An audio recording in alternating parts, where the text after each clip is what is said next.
हाँ इसमें कहाँ दे घर सबको नमस्कार। तुम लोग शादी कर रहे हो? अरे तुम नहीं कर रहे, मतलब किसी की शादी कर रहे थे? नहीं, हम किसी की शादी में। ऐसा सुना जा रहा है। कौन बोला? एक है सुमान मेरा सूत्रों का नाम पता लगा बहुत ही सूत्र से कि मुझे ये लोग पता नहीं। मेरे बीच में जो भी शादी हो रही सब में जा रहा है, सब क्या है शादी जा रहा है, कोई सी भी शादी में शादी जा रहा है। और तुम कहाँ से थे? मैं शादी को थोड़ा थोड़ा परेशान हूँ। तुम सभी घर में फोन करके और अपने बच्चों को शादी में जाने के लिए नहीं, मैं मना नहीं कर। नहीं, मैं भी नहीं गई थी इस टाइम किसी और की शादी में जाने में गई। तो तुम कहाँ थी रे? सर मैंने बस किया था, मेरी तबीयत सच में अच्छा खराब हो चलो गई थी। तबीयत तुम्हारी ठीक। और मुस्कान की तबीयत तुम्हारे साथ खराब हो गई क्या? नहीं सर, मैं ट्यूसडे को कॉलेज चली गई थी, तो वहाँ से मैं 4 आया। मैंने आपको बताया था लेकिन उसके बाद में तो पेपर हो गया? बेसिक स्टार्ट हो गया क्या?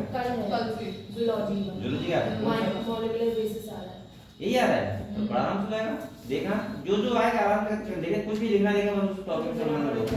ये मत सोचना कि इसने क्या पूछा है, उस टॉपिक से संबंधित कर देना उस बात को। एक शब्द भी आना चाहिए, आना चाहिए। हैं? क्लियर है, ट्रांसक्रिप्शन बस भी लिख देंगे। और रेप्लिकेशन में तुमने इतने पढ़ा नहीं, अभी बहुत सा रेप्लिकेशन में समझा था पूरा, बहुत अच्छे से डिफाइन किया था।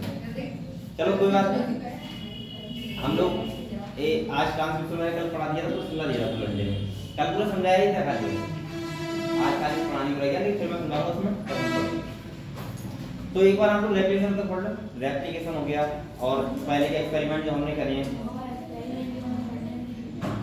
गेरिप्स हो गया, ट्रांसफॉर्मेशन हो गया और उसके बाद हार्सिस हो गया, ये सब। पढ़ने में तो तो ये समझ में नहीं आती नहीं आती।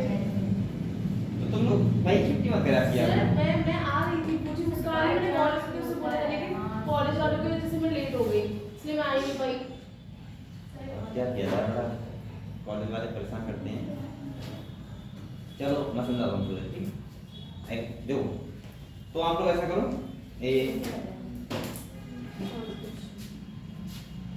ट्रांसक्रिप्शन खाली पढ़ने के लिए रह गया है, वैसे समझा दिया है। चलो आज क्लास में पढ़ाते हैं।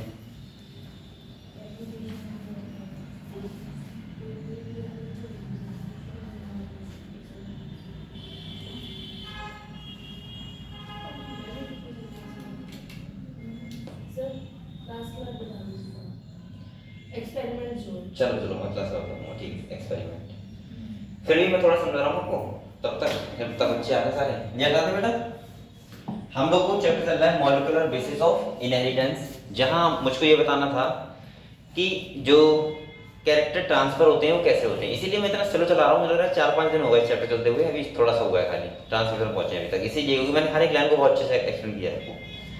अब देखो हम लोगों ने इस चैप्टर में क्या पढ़ा है, मैंने आपको ये बताना था कि जो कैरेक्टर ट्रांसफर होते हैं पेरेंट्स टू प्रोजेनी वो कैसे होते हैं। तो हमें पता है एक प्रोसेस होता है सेंट्रल डोग्मा, जहां से हमको डीएनए से डीएनए, डीएनए से एमआरएनए, एमआरएनए से प्रोटीन, यानी कि मैंने आपको बताया कि डीएनए से डीएनए बनता है उसको बोलते हैं रेप्लिकेशन, डीएनए से एमआरएनए बनता है उसको ट्रांसक्रिप्शन, और एमआरएनए से प्रोटीन बनता है उसको ट्रांसलेशन।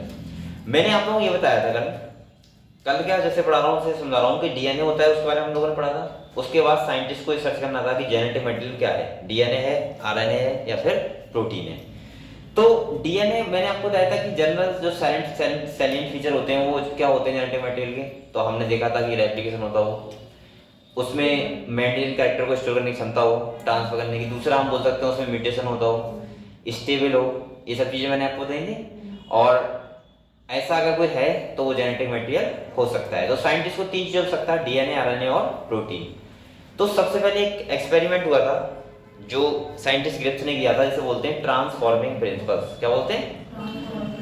यहाँ उन्होंने क्या किया था समझो पहले। देखो उन्होंने क्या किया था, एक बैक्टीरिया लिया था जिसे बोलते हैं स्ट्रेप्टोकोकस निमोनिया। ये बैक्टीरिया क्या करता है, निमोनिया कॉज करता है। अगर माइस के अंदर इंजेक्ट किया जाएगा तो ये निमोनिया कॉज करेगा। इन्होंने इसके 2 स्ट्रेन लिए, एक लिया आर स्ट्रेन और एक लिया एस स्ट्रेन।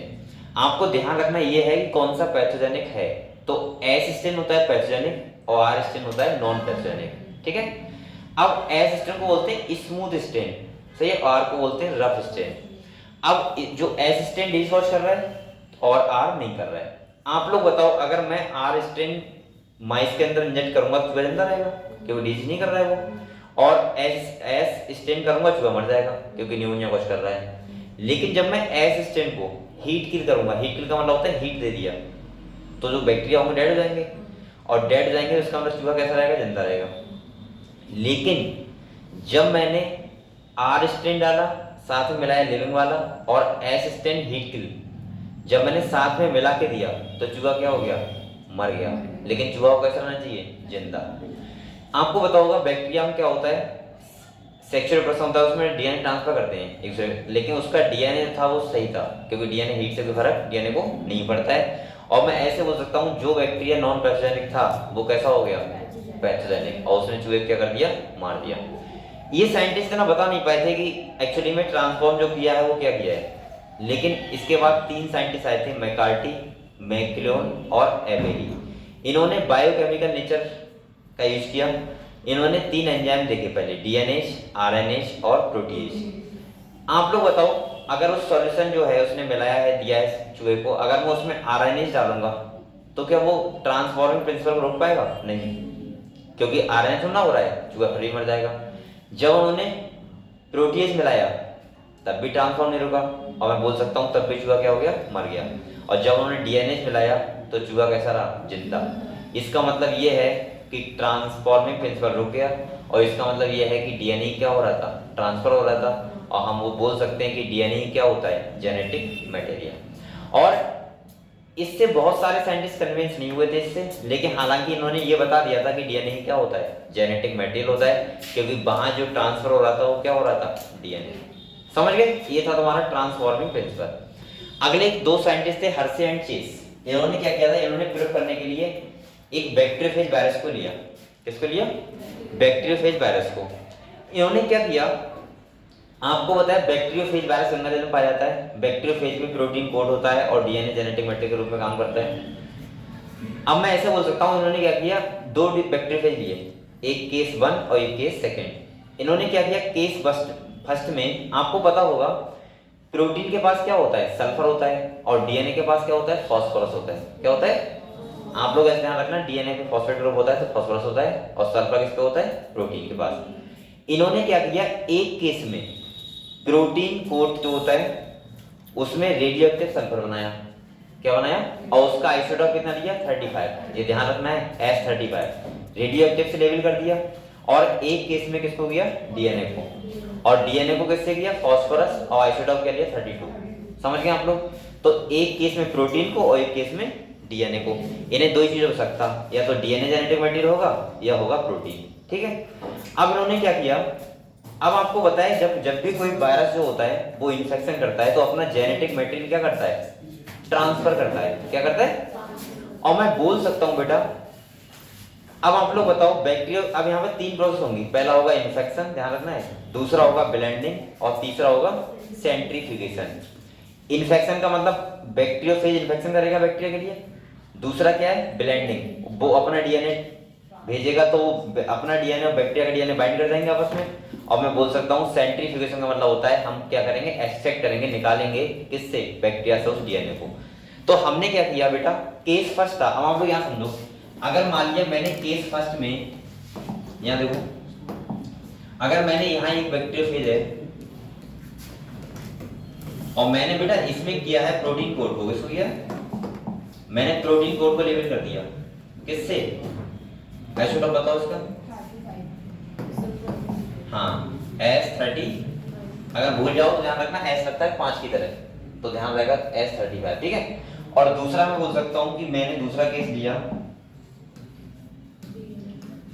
इसमें मैंने किसको किया, और डीएनए क्या होता है, फॉस्फेट, ऐसे ध्यान रहेगा। तो इसको मैंने कर दिया डीएनए को। ठीक है, किससे, P32 से। समझ गए आपको।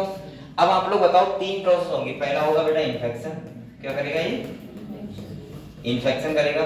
दूसरा क्या करेगा, ब्लेंडिंग, इसका मतलब होता है मिलना।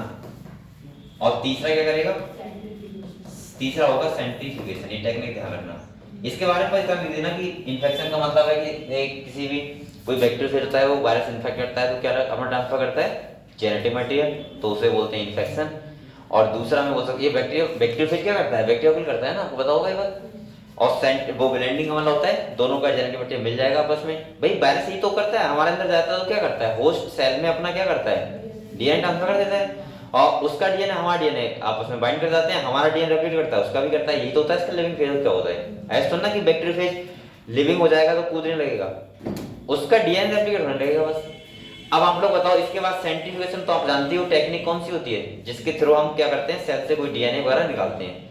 अब आप लोग बताओ बेटा, मुझे डीएनए कहाँ, वो रेडियोएक्टिव क्या मिलेगा सेल के अंदर, आप लोग बताओ मुझे। यही तो मिलेगा रेडियोएक्टिव इस वाली सेल में।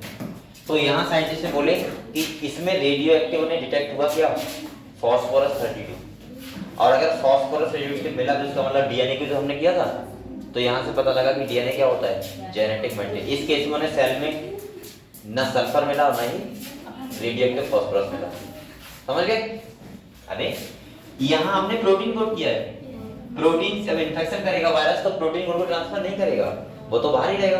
तो अगर हम सेल के अंदर देखेंगे बैक्टीरिया के अंदर, तो यहाँ क्या हमें कोई रेडियोएक्टिव मिलेगा, तो यहाँ लिखा नहीं no radioactive detect in the cell. और वहां हमें रेडियोएक्टिव क्या मिला, फास्फोरस। इससे हमें पता लग गया कि डीएनए को हमने किया था फास्फोरस से, इससे पता लग गया कि डीएनए क्या है, जेनेटिक मटेरियल। और इन्होंने 100% प्रूव कर दिया था कि डीएनए क्या होता है, जेनेटिक मटेरियल। समझ गए आप लोग? तो ये इससे ये था तुम्हारा एक्सपेरिमेंट कौन सा बेटा, हर्शे एंड चेस एक्सपेरिमेंट। इसके बाद अगर हम बात करें तो मैंने कहा था सेंट्रल डोग्मा का प्रोसेस स्टार्ट हुआ था, जिसमें पहला था तुम्हारा रेप्लिकेशन, दूसरा था ट्रांसक्रिप्शन और तीसरा था ट्रांसलेशन। मैंने आपको रेप्लिकेशन में क्या बताया था, मैंने कहा था जो रेप्लिकेशन होता है इसका मतलब होता है कि डीएनए से डीएनए बनता है। आपको पता है एस पेज में होता है सेल साइकिल के। यहाँ पे कौन कौन से एंजाइम होते हैं एक बार मैं आपको समझा दे रहा हूँ खाली, वैसे अब लिख के समझाऊंगा बहुत टाइम लगेगा, वैसे समझा दे रहा हूँ। देखो ध्यान रखना, डीएनए एक सेमी कंजर्वेटिव मॉडल होता है, जो प्रूफ किया था एक्सपेरिमेंटली किसने, सेडल ने और मिशेल्सन ने। इन्होंने क्या किया था, इन्होंने सुनो ये भी समझ लो, इन्होंने अमोनियम क्लोराइड लिया और वहां आइसोटोप क्या लिया 15 एन का, नॉर्मल कितना होता है 14। आप लोग बताओ, मैंने उसमें स्टेप्टो वो उसको ई कोलाई बैक्टीरिया को ग्रो कराया, अब उसका डीएनए कैसा हो गया N15, दोनों स्टैंड कौन से हो गए N15 वाले। आप लोग बताओ अगर रेप्लिकेशन होगा यानी कि बैक्टीरिया डिवाइड करेगा अपने आप को, तो जो नया स्टैंड उसमें देखो नया डीएनए में एक तो होता है पेरेंटल, ये तो आपको पता है, और एक कौन सा होता है न्यू स्टैंड। तो न्यू स्टैंड होगा वो तो N14 वाला होगा ना, नहीं तो N14 होगा। तो इन्होंने पहले जो एक ग्रेविटेशनल फोर्स से वो किया टेस्ट देखा था, तो उसमें मिला था ना हैवी, क्योंकि N15 वाले दोनों स्टैंड थे। और जब उन्होंने दूसरी जनरेशन को देखा तो वहां मिला हाइब्रिड, एक N15 एक स्टैंड N14। और जब इस जनरेशन थर्ड में गए तो आप लोग बताओ, एक तो अभी चल रहा है ना, देखो यहाँ पे देखो बेटा, ये देखो मान लो ये डीएनए है एक, अगर मैं इसके दोनों स्टैंड N15 कर दूं, क्या कर दूं, और नॉर्मल में बता दूं कि N14 होता है, कैसा होता है 14। अगर सेमी कंजर्वेटिव मॉडल होगा तो आप लोग बताओ भाई, इसका जब ये रेप्लिकेट करेगा तो इसका एक स्टैंड दिया जाएगा, एक स्टैंड दिया जाएगा, ये तो N15 वाले हैं। लेकिन जो नया स्टैंड बनेगा वो कौन सा बनेगा, N14, समझ में आया? और यहाँ मुझे क्या देखा, हाइब्रिड, क्या देखा। अगर मैं थर्ड जनरेशन में जाऊँ, यहाँ बताओ अगर थर्ड में जाऊंगा बेटा, तो आप बताओ एक स्टैंड इसका ये हो जाएगा, एक स्टैंड इसका ये हो जाएगा, दूसरा स्टैंड इसका क्या हो जाएगा, ये हो जाएगा, और इसका दूसरा स्टैंड ये हो जाएगा। लेकिन जब ये रेप्लिकेट करेगा तो एक स्टैंड ऐसे बन जाएगा, ऐसे समझ में, और बन गए। अब मुझे कैसे मिलेंगे, दो हाइब्रिड और दो लाइट, समझ गए। यहाँ मुझे क्या मिला, हैवी, यहाँ क्या मिला, हाइब्रिड, और वहां क्या मिले, दो हैवी और दो लाइट। तो इससे मुझे पता लग गया कि डीएनए कैसा होता है, सेमी कंजर्वेटिव मॉडल होता है। इसका मतलब होता है कि डीएनए जब रेप्लिकेट करता है तो उसमें एक स्टैंड कौन सा होता है, पेरेंटल। क्लियर हुआ? दूसरे मैंने आपको कुछ एंजाइम बताए, जैसे मैंने कहा था जब डीएनए रेप्लिकेशन स्टार्ट होता है तो उस टाइम पे एक एंजाइम वर्क करता है हेलिकेज, जो करता है अनवाइंड स्टैंड, दोनों स्टैंड क्या करता है, खोलता है। दूसरा मैंने कहा था जब एक स्टैंड बचता है तो डीएनए थोड़ा अनस्टेबल हो जाता है, इसलिए वहां प्रोटीन बाइंड होती है, इसे बोलते हैं SSBP, सिंगल स्टैंडेड बाइंडिंग प्रोटीन। तीसरा मैंने कहा था न्यू स्टैंड का फॉर्मेशन कर जो करता है वो करता है डीएनए पॉलीमरेज, जो हमेशा वर्क करता है 5 प्राइम टू 3 प्राइम, पता होना चाहिए आपको। चौथा मैंने कहा था जब स्टैंड सीधा हो जाता है तो हेलिकल फॉर्म में लाने के लिए एक एंजाइम वर्क करता है, इसे बोलते हैं टोपो आइसोमेरेज, सही है। और इसके बाद मैंने कहा था कि ओका जाके फ्रेगमेंट्स होते हैं डिस्कॉन्टिन्यूअस वाले, उनको जोड़ने का काम करता है डीएनए लाइगेज। इतने आपको एंजाइम याद रखने हैं। दूसरा बेटा आपको ये ध्यान रखना है, सुनो, दूसरा आपको ये ध्यान रखना है कि जब रेप्लिकेशन फॉर्क बनती है तो एक स्टैंड तो होता है, जैसे मैंने आपको ये समझाया था बेटा, यहाँ देखो मैंने कहा ये क्या है, रेप्लिकेशन फॉर्क बन रहा है यानी कि हेलिकेज ने अनबाइंड स्टैंड कर दिए, ठीक है। अब आप लोग बताओ, एक की पोलैरिटी अगर मान लिया इसकी 5 to 3 है और इसकी क्या होगी तो 3 to 5 होगी। अब जो न्यू स्टैंड बनेगा तो आप लोग बताओ ये तो कॉन्टिन्यूअस बन जाएगा, क्योंकि इसकी पोलैरिटी बढ़ रही है 5 to 3। पूरा डीएनए अनबाइंड नहीं होता है, जितना होता रहता है उतना न्यू स्टैंड बनते रहते हैं। अब मैंने कहा है डीएनए पॉलीमरेज हमेशा वर्क करता है 5 to 3, तो ये तो कॉन्टिन्यूअस बनेगा, लेकिन ये कॉन्टिन्यूअस नहीं बन पाएगा क्योंकि ये छोटे पैरामीटर लगेंगे ऐसे 5 to 3, क्योंकि ऊपर से बढ़ रहा है ना ऐसे 5 to 3 5। ये समझ में आया क्यों हो रहा है सर? ये समझ गए हम लोग क्यों हो रहा है? क्योंकि नीचे 3 to 5 पड़ रहा है ना इसका न्यू स्टैंड का, और डीएनए पॉलीमरेज हमेशा वर्क कैसे करता है 5 to 3, तो ये तो कॉन्टिन्यूअस बन गया, वो कैसा बन गया डिसकॉन्टिन्यूअस। तो ध्यान रखना जिस टेम्पलेट स्टैंड की पोलैरिटी 3 to 5 है उसका जो सामने वाला कॉम्प्लीमेंट्री स्टैंड होगा वो तो बनेगा कॉन्टिन्यूअस, और जिसकी पोलैरिटी 5 to 3 होगी उसका कौन सा बनेगा डिसकॉन्टिन्यूअस। कॉन्टिन्यूअस वाले को बोलते हैं लीडिंग स्टैंड और डिसकॉन्टिन्यूअस वाले को बोलते हैं लैगिंग स्टैंड। लीडिंग स्टैंड जो होता है उसमें डीएनए लाइगेज की जरूरत नहीं पड़ती है, और जो लैगिंग स्टैंड होता है उसमें जरूरत पड़ती है। ये था तुम्हारा पोर्शन रेप्लिकेशन का, जहां मैंने आपको बताया था रेप्लिकेशन फॉर्क के बारे में। समझ गए क्या होता है? सारे एंजाइम्स के बारे में डिफाइन करना है, आपको पता होना चाहिए। दूसरा रेप्लिकेशन फॉर्क में ये स्ट्रक्चर बनाना चाहिए, और वो वाला मैंने जो रेप्लिकेशन बनवाया था वो कैसा था, ऐसे ऐसे करके बनाया था मैंने, और यहाँ पे मैं आपको सब बताया था कि यहाँ पे कौन कौन से एंजाइम क्या वर्क करते हैं। आपको बताया एक होता है पेरेंटल स्टैंड और एक होता है न्यू स्टैंड। हमेशा ध्यान रखना, एडेनिन सामने आता है थाइमिन, ग्वानिन के सामने आता है साइटोसिन, साइटोसिन के सामने ग्वानिन, थाइमिन के सामने एडेनिन। ये था तुम्हारा रेप्लिकेशन। क्लियर हुआ बेटा? अब हम लोग बात कर रहे हैं ट्रांसक्रिप्शन की, जो मैं कल पढ़ा चुका हूँ, हालांकि पूरे घंटे मैंने सोचो एक दिन में एक टॉपिक पढ़ा रहा हूँ, और वो भी इतनी इसीलिए पढ़ा रहा हूँ कि आप लोगों को समझ में आ जाए। अब हम लोग बात करेंगे ट्रांसक्रिप्शन की, थोड़ा मैं समझा दे रहा हूँ फिर भी आज भी, हालांकि खाली पढ़ने के लिए रह गया था, ज्यादा कुछ बचा नहीं था, ठीक है। तो देखो अगर हम यहाँ पे बात करें बेटा, तो हमारा जो टॉपिक स्टार्ट हुआ था वो क्या हुआ था, ट्रांसक्रिप्शन। क्या हुआ था? अब आप लोग इसे ध्यान समझो, ये काफी बड़ा टॉपिक है, मैं आपको समझा दे रहा हूँ, एक्सप्लेन कर दे रहा हूँ, ठीक है। खाली कल मैंने पूरे घंटे में 1.5 घंटे नहीं समझाया था खाली, जिससे आपको बहुत अच्छे से समझ में आ जाए। ट्रांसक्रिप्शन का मतलब होता है बच्चों, डीएनए से जब क्या बनता है, एमआरएनए। और आपको पता होना चाहिए कि एमआरएनए क्यों बनता है। भाई आप लोग बताओ, डीएनए का नाइट्रोजनस बेस सीक्वेंस है, उसको राइबोसोम तक लाना है तो कौन लेके आ गया, एमआरएनए। कौन लेके आएगा? मैंने क्या कहा, डीएनए के पास तो शक्तियां समझना है कि उसने ऐसे किया, हाँ भाई ये शक्ति है, प्रोटीन बनना स्टार्ट हो गया, ऐसा ना होता है भाई। डीएनए के पास एक नाइट्रोजन बेस सीक्वेंस है खाली बस, और मैंने कहा था 3-3 के सीक्वेंस मिला के बनते हैं कोडॉन। क्या बनते हैं?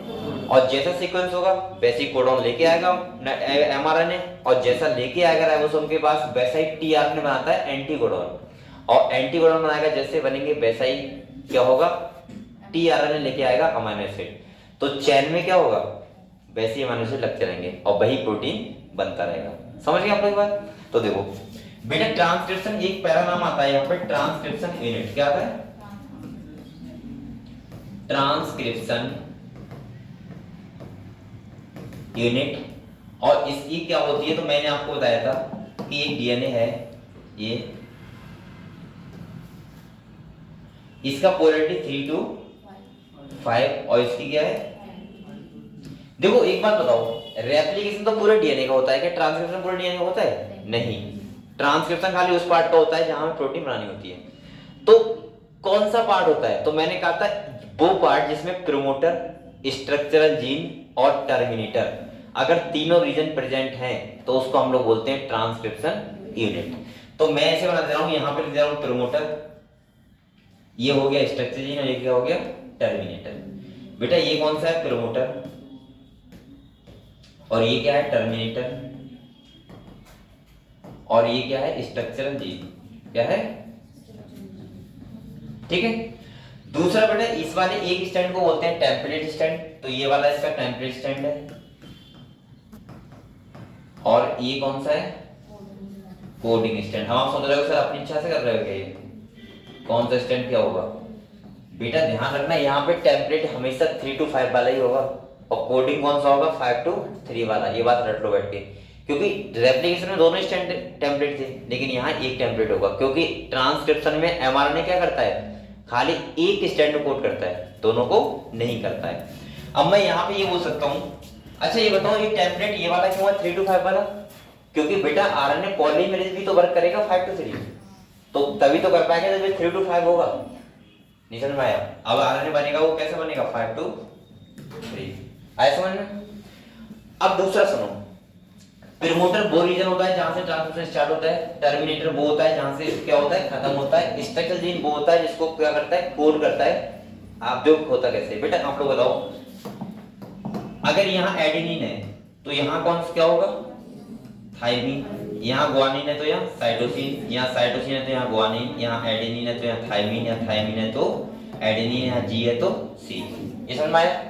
अब आप लोग बताओ अगर टेम्परेट स्टैंड को कि कॉम्प्लीमेंट्री एमआरएनए होता है तो एमआरएनए पे क्या आएगा, अगर एडेनिन है तो यहाँ क्या आएगा यूरेसिल। ध्यान रखना थाइमिन जगह खाली क्या आता है यूरेसिल, किसमें एमआरएनए में। अगर ग्वानिन है तो यहाँ साइटोसिन, ग्वानिन, यूरेसिल और एडेनिन और सी। समझ गए?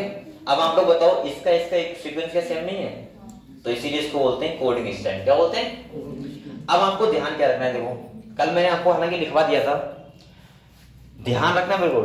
टेम्पलेट स्टैंड के कॉम्प्लीमेंट्री क्या होता है, तो होता है कोडिंग स्टैंड और दूसरा होता है एमआरएनए। क्या होता है?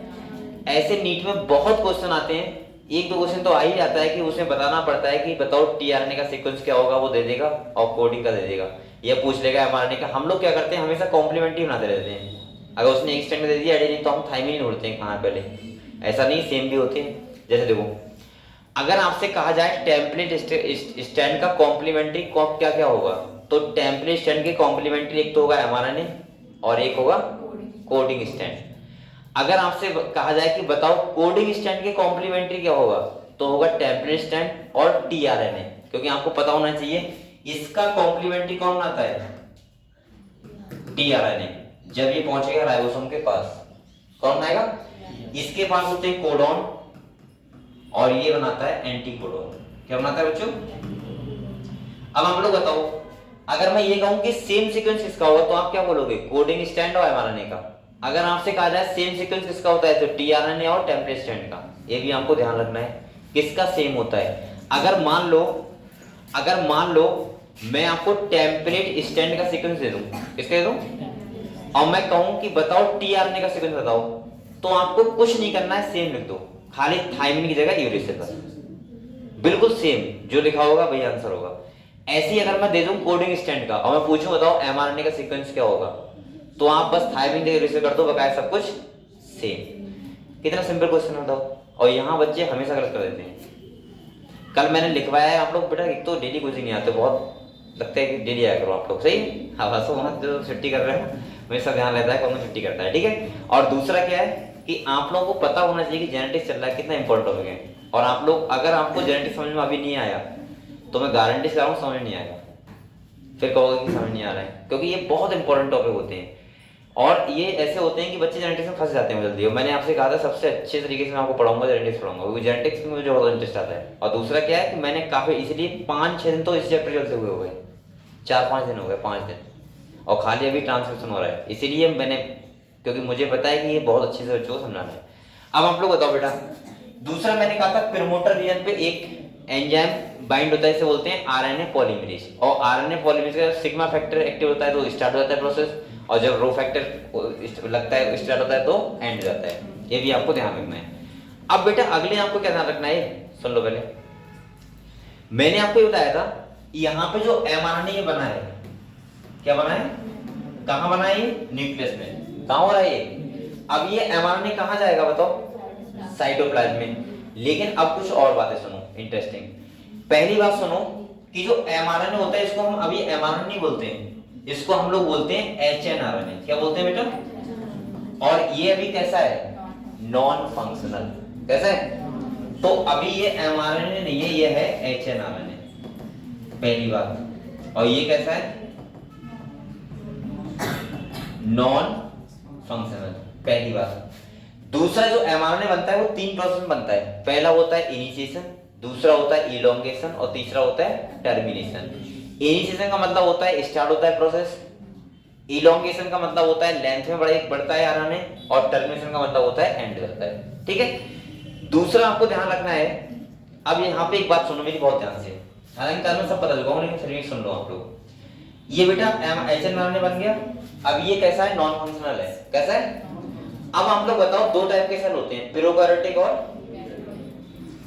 प्रोकैरियोटिक सेल में क्या होता है कि जैसे ही एमआरएनए बना तुरंत वो क्या करता है, प्रोटीन बनाता है, क्योंकि वहां पे दूसरा कोरिया नहीं होता है। लेकिन यूकैरियोट्स में थोड़ा और प्रॉब्लम होती है कि जो यहाँ पे जो एचएनआरएनए इसके पास दो पार्ट है, एक तो है इंट्रॉन और एक है एक्सॉन। और यहाँ होता क्या है बेटा, हमें इंट्रॉन को हटाना होता है और एक्सॉन को जोड़ना होता है, तब ये बनता है फंक्शनल एमआरएनए। ये बात समझे आप लोग? फिर सुनो, एचएनआरएनए है, नॉन फंक्शनल है। अभी होगा इसमें देखो 3 प्रोसेस होंगी। पहला होगा कैपिंग, क्या होगा? दूसरा होगा क्या, स्प्लाइसिंग, और तीसरा होगा टेलिंग। क्या होगा? कैपिंग का मतलब किससे होता है, तो मैंने कल बताया था 3 मिथाइल गुआनोसिन ट्राइफॉस्फेट से होता है। स्प्लाइसिंग क्या होता है, इंट्रॉन को हटाना और एक्सॉन को जोड़ना। ध्यान रखना, ऐसे ध्यान रखना, इंट्रॉन मतलब इन आ रहा है तो इनएक्टिव, इनएक्टिव है तो इसे हटा दो, और एक्टिव कौन है, एक्सॉन, तो उसको जोड़ दो। इसको बोलते हैं हम लोग स्प्लाइसिंग। और टेलिंग का मतलब होता है, इसे बोलते हैं पॉलीएडिनाइजेशन। तो यहां हो जाता है क्या, टेलिंग। और जब ये तीनों प्रोसेस हो जाती हैं, जब ये तीनों हो जाएंगी तो ये बन जाएगा एमआरएनए, और ट्रांसफर कर दिया जाएगा कहां के लिए, साइटोप्लाज्म के लिए, और क्या बनाने के लिए, प्रोटीन बनाने के लिए। तो आप लोग यहां तक की कहानी समझे हो? तो हमने ट्रांसक्रिप्शन यूनिट के बारे में पढ़ लिया। मैंने 3 प्रोसेस बताया, क्या होता है, इनिशिएशन, इलोंगेशन, टर्मिनेशन। और इसके बाद क्या होता है, कुछ एक्स्ट्रा प्रोसेस, जहां पे क्या होता है, कैपिंग, स्प्लाइसिंग और टेलिंग। ये होने के बाद बनता है एमआरएनए। ये बहुत जल्दी क्वेश्चन बच्चे करते हैं, मुझसे गलत हो गया था अभी क्वेश्चन। लिखा था कि बताओ ट्रांसक्रिप्शन होता है तो डीएनए से क्या बनता है, इतना सिंपल। मैंने कहा जल्दी से एमआरएनए।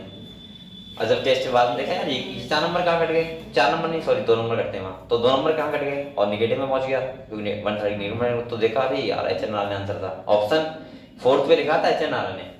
तो पहले जो बनता है डीएनए से वो क्या बनता है, एचएनआरएनए। हम लोग बोल देते हैं एमआरएनए में। और अगर एचएनआरएनए नहीं है तो क्या बोलोगे, एमआरएनए। और जब एचएनआरएनए में स्प्लाइसिंग हो जाती है तो बनता है फंक्शनल एमआरएनए। समझ गए? और वो ट्रांसपोर्ट कहाँ होता है, साइटोप्लाज्म में। अच्छा, स्प्लाइसिंग कहाँ होती है पता है आपको, न्यूक्लियस में ही होती है, उसके बाद साइटोप्लाज्म में आता है। कैपिंग टेलिंग कहाँ होती है, जिससे कोई एंजाइम उसको डिग्रेड ना कर दे एमआरएनए को, क्योंकि बेटा यही तो लेके आ रहा है कोडॉन, एमआरएनए।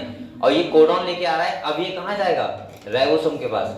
और राइबोसोम के पास जाने के बाद वहां क्या करवाएगा, टीआरएनए से एंटीकोडॉन बना के और प्रोटीन का फॉर्मेशन होगा। तो आप लोगों को इतना क्लियर हुआ बताओ? तो हम किताब पढ़ते हैं कि कल मैंने पूरे घंटे में ही इतना समझाया था खाली, बहुत आराम से, लेकिन आज थोड़ा जल्दी कराए तो आप लोग इसलिए डेली प्रेजेंट रहा करो। और हम लोग अब किताब पढ़ते हैं, ठीक है? फिर मैं आपको समझाऊंगा ट्रांसलेशन। तो अभी तक क्या है, रेप्लिकेशन हुआ, डीएनए से डीएनए बन गया। वो तो देखो यहाँ की प्रोसेस नहीं है, वो तो सेल डिवाइड करती है तब ऐसा होता है। लेकिन अब डीएनए से कैसे एमआरएनए बनना है और कैसे प्रोटीन बनना है, अब वो पूरा क्या है, सेंट्रल डोग्मा। यानी कि यहाँ पे सिंपल सा है कि डीएनए से एमआरएनए सीक्वेंस लेके आया, एमआरएनए कहाँ आया, साइटोप्लाज्म आया, साइटोप्लाज्म में क्या है, राइबोसोम और अमीनो एसिड। अब राइबोसोम के पास जाएगा, तभी तो हम राइबोसोम को बोलते हैं साइट ऑफ प्रोटीन सिंथेसिस। क्यों बोलते हैं, इस चक्कर से बोलते हैं। अब राइबोसोम के पास क्या होता है, डीएनए को वो एमआरएनए को कॉन्टिनेंट पढ़ा जाता है, वहां आता है टीआरएनए आता रहता है, उसके एंटीकोडॉन बना के और किसके पास जाता है, अमीनो एसिड के पास, और उनको तोड़ के पॉलीपेप्टाइड में जोड़ता रहता है। और जैसा अमीनो एसिड कोड होगा, मैंने कहा था बेटा कि कोडॉन से अमीनो एसिड क्या होते हैं, स्पेसिफिक होते हैं। अगर AUG से मेथिओनिन कोड हो रहा है तो जब तक सीक्वेंस में AUG नहीं आएगा तब तक मेथिओनिन कोड। ये वही हो गया कि मैं आपको 26 लेटर दे दूं इंग्लिश अल्फाबेट के, और आपसे मैं कहूं कि बताओ इससे कितने नाम बना सकते हो, तो आप कहोगे हम करोड़ों बना सकते हैं। किसी में पहले लाएंगे, किसी में बाद में लाएंगे, किसी में पी पहले लाएंगे, बाद में लाएंगे।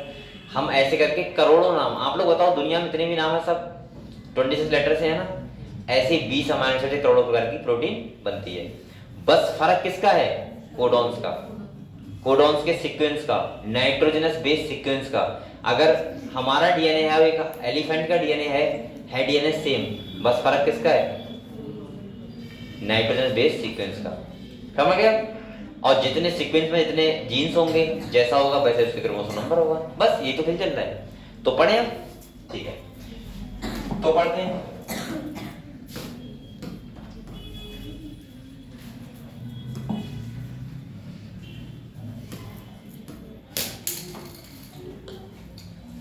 यहाँ देखो, मैं ऐसे हो सकता हूँ, कहाँ से जोड़ोगे सर? क्या कोई गाड़ी है?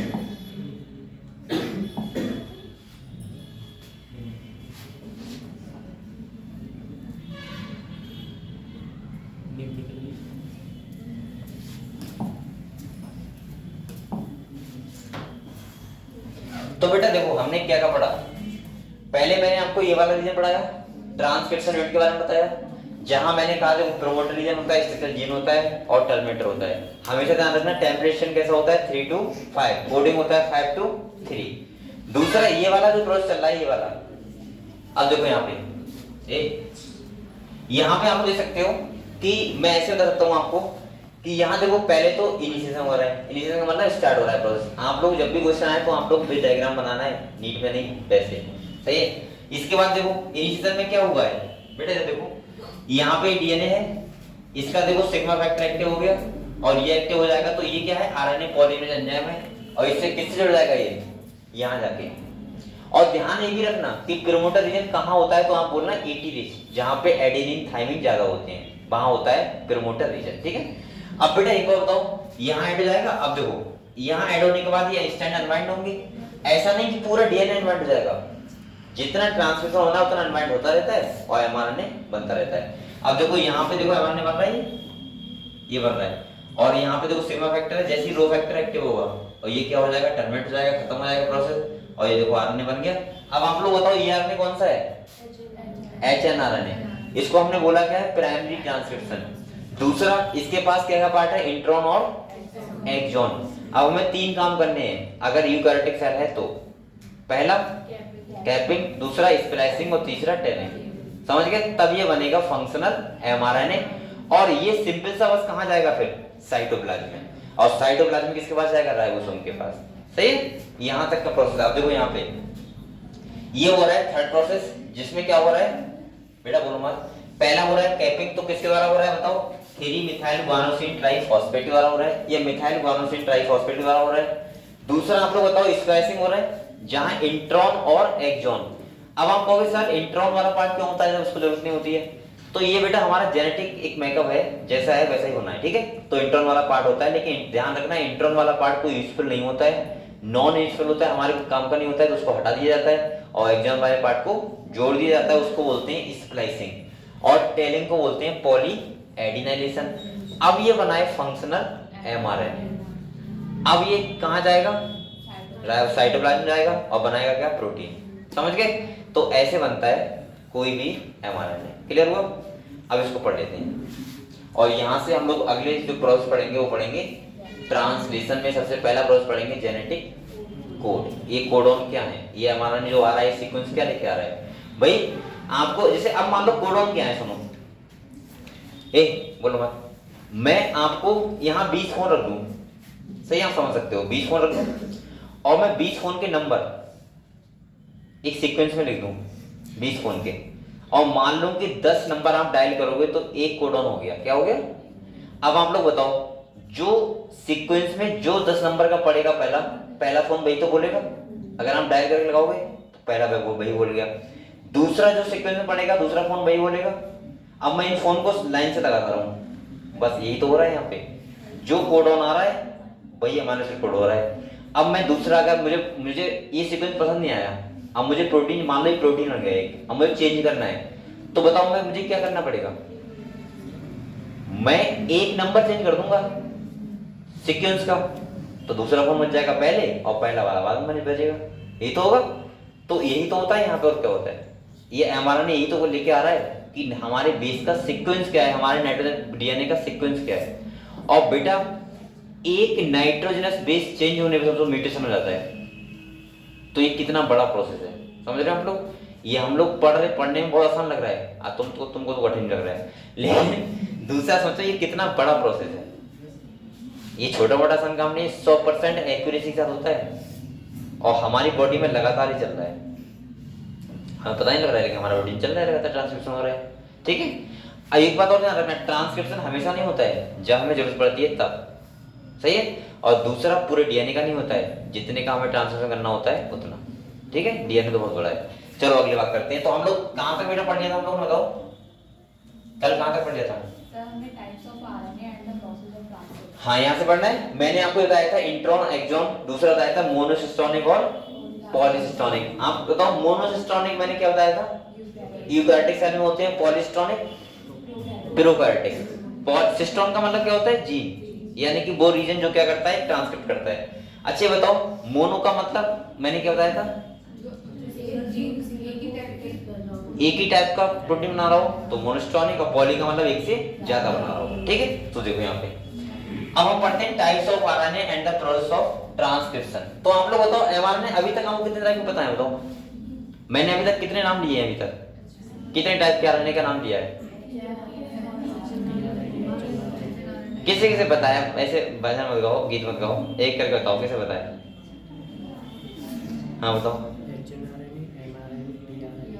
चलो इनने बताया एचएनआरएनए, एमआरएनए और इसके अलावा कोई आरएनए होता है जो मैंने नाम लिया हो अभी तक? आरआरएनए बताया था। तो आपको लगभग यही पता होना चाहिए। देखो एक बात और सुनो बेटा, एचएन और एमआरएनए को एक ही मान लिया करो, क्योंकि एचएन का जो स्प्लाइसिंग हो जाएगी तो एम बन जाएगा। दूसरा आपको बताया टीआरएनए, मैंने क्या बताया था? अभी बताया था एमआरएनए के एंटीकोडॉन बनाता है टीआरएनए, और टीआरएनए काम पता है क्या होता है? जो सीक्वेंस आया है उसको ट्रांसक्रिप्ट करके और अमीनो एसिड ढूंढना और कहां लेके आना? पॉलीपेप्टाइड। ये भी सोचोगे खेल जैसे चल रहा है, पहले डीएनए से एमआरएनए आ रहा है, एमआरएनए राइबोसोम के पास जा रहा है, राइबोसोम रीड कर रहा है, फिर टीआरएनए आ रहा है, टीआरएनए पहले कोडॉन को पढ़ रहा है, उसके बाद क्या कर रहा है? अमीनो एसिड ढूंढ के लेके आ रहा है। अब मान लो आपने वो प्रोटीन नहीं खाया जिसमें वो अमीनो एसिड था, क्योंकि हमारे बॉडी में सारे अमीनो एसिड नहीं बनते हैं, कुछ हमें बाहर से खाने पड़ते हैं। तो बताओ क्या वो प्रोटीन आपके बॉडी में बनेगा जो बनना चाहिए था? तभी तो कहते हैं दाल खाना वो जरूरी होता है, क्योंकि दाल में क्या होता है? प्रोटीन, और प्रोटीन होता है तो हमें सारे अमीनो एसिड मिल जाएं इसीलिए। लेकिन नेचर ने भी कितना अच्छा किया है, नेचर ने जो हमें प्रोटीन डेली चाहिए, आप दाल खाओ मत खाओ, कुछ लोग तो ऐसे कहते हैं ना मैंने फास्ट रखा है नहीं खाऊंगा, लोग क्या करोगे? तो अब ये सेल तो ना सुन रही तुम्हारी, तो जो हमारे लिए बहुत ज्यादा इसेंशियल एंजाइम होते हैं, ये इसेंशियल प्रोटीन होता है, वो बनना ही बनना है, उसके अमीनो एसिड नेचर ने खुद बन जाते हैं सेल के अंदर। लेकिन कुछ होते हैं वो इसेंशियल, जो डाइट से लेने होते हैं हमें। किससे होने दें? डाइट मतलब खाने से लेने होते हैं। अब तुम खाओ मत खाओ, लेकिन हमारी बॉडी में वो तो बनता रहेगा जो बनेगा। लेकिन हाँ कुछ चीजें ऐसी होंगी जो विदाउट प्रोटीन नहीं चल पाएंगी, तो इसीलिए प्रोटीन लेना बहुत ज्यादा जरूरी होता है। समझ गए हम लोग? तो इतना क्लियर हो बेटा, अब अगले बढ़ते हैं। तो यहां में पढ़ना है type of RNA and the process of transcription. देखो कह रहा है in bacteria there are 3 major type of RNA. MRNA को बोलते हैं मैसेंजर आरएनए, क्यों बोलते हैं? मैसेज लेके आ रहा है। टीआरएनए को बोलते हैं ट्रांसफर आरएनए, क्या बोलते हैं? ट्रांसफर। टीआरएनए काम क्या होता है? अमीनो एसिड को लेके आना ढूंढ के कि किस कोडॉन से कौन सा अमीनो एसिड कोड हो रहा है, ये काम होता है टीआरएनए का। तीसरा है एक आरआरएनए, जिसे बोलते हैं राइबोसोमल आरएनए। ये क्या करता है? राइबोसोम को बनाता है। क्या बनाता है? Formation of ribosome. ये किसका काम होता है? आरआरएनए का। अगले कह रहा है all 3 RNA are needed to synthesize a protein in a cell. और हमें तीनों आरएनए की जरूरत पड़ेगी किसके लिए? प्रोटीन सिंथेसिस के लिए। अब समझ में आया प्रोटीन इतनी आसानी से नहीं बनता है। वैसे हम लोग पढ़ लेते हैं ना, सेल बाय चैप्टर में पढ़ लिया था कि site of protein synthesis ribosome, रटते हैं कि राइबोसोम प्रोटीन दे। राइबोसोम काम क्या काम है? तो खाली जगह ही तो है राइबोसोम। वैसे एमआरएनए का पूरा खेल है, टीआरएनए का खेल है, अमीनो एसिड का खेल है, तब जाके प्रोटीन बनता है। अगले क्या है बेटा? The mRNA provide the template, tRNA bring. देखो अब तीनों बातें दिख रही है आराम से आपको बेटा, एक लाइन इंपॉर्टेंट है यहाँ की। और मैं आपको बता दूं सबसे इंपॉर्टेंट जो है यहाँ पे इसमें ए तुम्हारा नीट में इस चैप्टर से अकेले पता नहीं 10 क्वेश्चन आ जाए, पता भी नहीं 10 क्वेश्चन आ जाए, क्योंकि यहाँ से हर लाइन से क्वेश्चन बन सकता है। और 4-5 तो हर साल आते हैं, ये बता दूं पहले, एक सोच रहे खाली बस 4-5 हर साल आते हैं, और जेनेटिक्स से अकेले 10 क्वेश्चन आते हैं हर साल, अकेले जेनेटिक्स से, मतलब दोनों चैप्टर से। तो मान के चलो सबसे इंपॉर्टेंट पूरी वैल्यू चैप्टर कौन सा है, ये तो है सबसे इंपॉर्टेंट। तो इसीलिए मैं कह रहा हूँ कि यहाँ पे हर लाइन आपको इंपॉर्टेंट है, इसीलिए मैं इतना स्लो पढ़ा रहा हूँ आपको। बेटा कह रहा है all 3 RNA are needed to synthesize a protein. पहला कह रहा है the mRNA provide the template. mRNA क्या करता है, सीक्वेंस लेके आ रहा है ना, तो टेम्पलेट काम करेगा ना किसके लिए, tRNA के लिए। और कह रहा है बेटा tRNA ब्रिंग क्या करता है, amino acid and read the genetic code, और रीड करता है किसको, जेनेटिक कोड को। हालांकि मैं आपको एक एनिमेशन में सारा प्रोसेस दिखा दूंगा, ठीक है, एक बार फिर से। कह रहा है बेटा rRNA play structural and catalytic role during translation, यानी कि जब ट्रांसलेशन होता है तो राइबोसोम को बनाने का काम कौन करता है, यही करता है आरआरएनए। इसको बोलते भी है राइबोसोमल आरएनए, क्या बोलते हैं, अगर आपको ना बताओ लिख सकते हो। अगले कह रहा है बेटा there is a single DNA dependent RNA polymerase that catalyze transcription of all type of RNA in bacteria. बहुत इंपॉर्टेंट है। कह रहा है ये तीनों टाइप के आरएनए कौन बनाता है, खाली एक ही आरएनए पॉलीमरेज बनाता है, किसमें, प्रोकैरियोटिक सेल में। लेकिन यूकैरियोटिक सेल का खेल अलग है। क्या अलग है देखो, कह रहा है RNA polymerase bind to promoter and initiate transcription, जिसे क्या बोलते हैं, इनिशिएशन। और कह रहा है it use nucleoside triphosphate as substrate. और बेटा कह रहा है and polymerize in a template dependent fashion following the rules of complementary. आपको पता है ये क्या कह रहे थे, वो डीएनए है, प्रोमोटर रीजन से कौन बाइंड होगा, आरएनए पॉलीमरेज, कौन बाइंड होगा, और आरएनए पॉलीमरेज बाइंड होगा क्या करेगा, पॉलीमराइजेशन कराएगा चेन का, किसका, एमआरएनए का, और प्रोसेस होना स्टार्ट हो जाएगा। समझ गए हम लोग, अभी से बात चल रहा है प्रोकैरियोटिक का, यूकैरियोटिक नहीं चल रहा है, पूरा सुनो। कह रहा है इन टेम्पलेट, और आप लोग बताओ यहाँ पे जो एमआरएनए होता है, एमआरएनए बनता है वो कैसे बनता है, टेम्पलेट स्ट्रैंड के कॉम्प्लीमेंट्री। कैसे कॉम्प्लीमेंट्री, समझते क्या होता है, ग्वानिन की जगह साइटोसिन होगा, और साइटोसिन जगह ग्वानिन, थायमिन जगह एडेनिन, और एडेनिन जगह यूरेसिल, क्योंकि एमआरएनए में क्या होता है, यूरेसिल। समझ गए, इसको बोलते हैं कॉम्प्लीमेंट्री। क्या बोलते हैं, कॉम्प्लीमेंट्री। अब देखो क्या कह रहा है, it somehow also facilitate opening of the helix and continue elongation. और इसके बाद क्या होने लगता है, लगातार क्या हो जाएगा, इलोंगेशन होता रहेगा, और इलोंगेशन का मतलब है लगातार लंबाई में डीएनए क्या होता है, वो एमआरएनए बढ़ता रहेगा। दूसरा देखो बेटा, अगले कह रहे हैं अब bound the enzyme once the polymerase reach the terminator, कहां पहुंचेगा, टर्मिनेटर रीजन पहुंचेगा।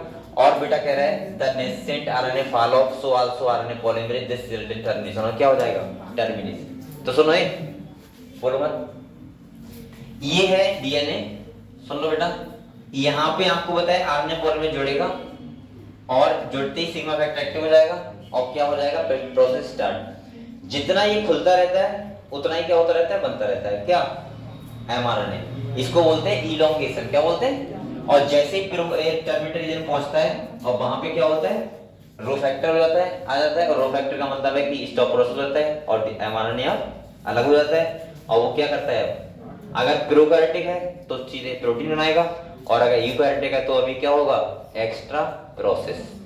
एक्स्ट्रा प्रोसेस मतलब टेनिंग, कैपिंग और स्प्लाइसिंग। समझ गए। अब देखो अगले कह रहा है एंड पॉली, ये तो पढ़ लिया ना। अब देखो अगले क्या कह रहा है बेटा, intriguing question is that how is the RNA polymerase able to catalyse all 3 step which are initiation, elongation और टर्मिनेशन। कह रहा है the RNA polymerase is only capable of catalysing the process of elongation, it except transcendently the with initiation कौन करवा रहा है बेटा, sigma. साफ और सिग्मा सॉफर ध्यान रखना स्टार्ट करता है, और रो फैक्टर का मतलब राफ और रो फैक्टर, राफ और रोक देता है, ठीक है। तो कह रहा है सिग्मा एंड टर्मिनेशन कौन करता है, rho factor to initiate and terminate the transcriptions. तो आरएनए पॉलीमरेज का काम कितना है, खाली इलोंगेशन, यानी कि चेन का लंबा करना है आरएनए की, लेकिन स्टार्ट करना किसका काम है, सिग्मा फैक्टर, और रोकना किसका काम है, रो फैक्टर। क्लियर। अगले कह रहा है बेटा respectively association with these factor alter the specificity of the RNA polymerase to either initiate or terminate। तो यहां तक क्लियर प्रोसेस हुआ। हमने 3 रीजन देखे डीएनए के सेगमेंट में, प्रोमोटर, स्ट्रक्चरल जीन और टर्मिनेटर। प्रोमोटर पे आरएनए पॉलीमरेज आया, बाइंड हुआ, इसके बाद इनिशिएशन हुआ, एमआरएनए बनना स्टार्ट हो गया, कॉम्प्लीमेंट्री बेस पे किस पे, अगर किस स्टैंड के, टेम्पलेट के, और कोडिंग क्या बनेगा, सेम। ये भी ध्यान रखना है किसके सेम रहेगा, किसके कॉम्प्लीमेंट्री रहेगा। क्या भूल रहे हो आप लोग, अभी बताया था ना आपको। और इसके बाद क्या होगा, रो फैक्टर पे जाके वो वहां पे टर्मिनेट हो जाएगा, खत्म हो जाएगा प्रोसेस, ठीक है। अब जो क्या कर रहा है बच्चों, अब ये क्या हो रहा है, एक्स्ट्रा प्रोसेस क्या हो रहा है, एक्स्ट्रा। यहाँ तक रिवाइज करने के बाद से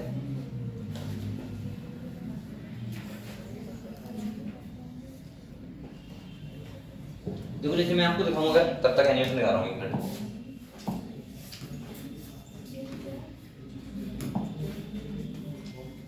उससे हम लोग देखा था ना, क्या देखा था, डीएनए एप्लीकेशन देखा था ना। अरे इंटरनेट नहीं है, चल नहीं रहा क्या नहीं है, कर रहा है ना, नहीं चल रहा है।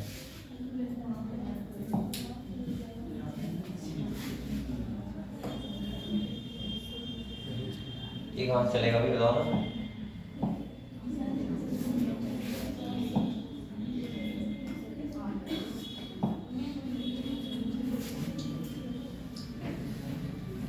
अरे वाईफाई कनेक्ट नहीं है क्या, क्या है?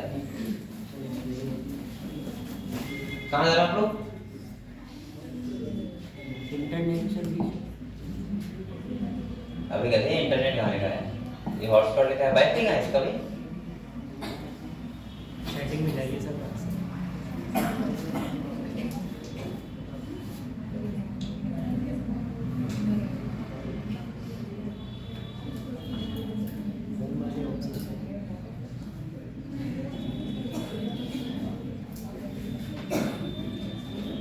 दिख रहा है कि सेटिंग बोल बदल दे दो। इसमें नहीं है सेटिंग, किसमें है? उसमें लिखा है, उधरी साइड से लिखा है। इससे अच्छा ये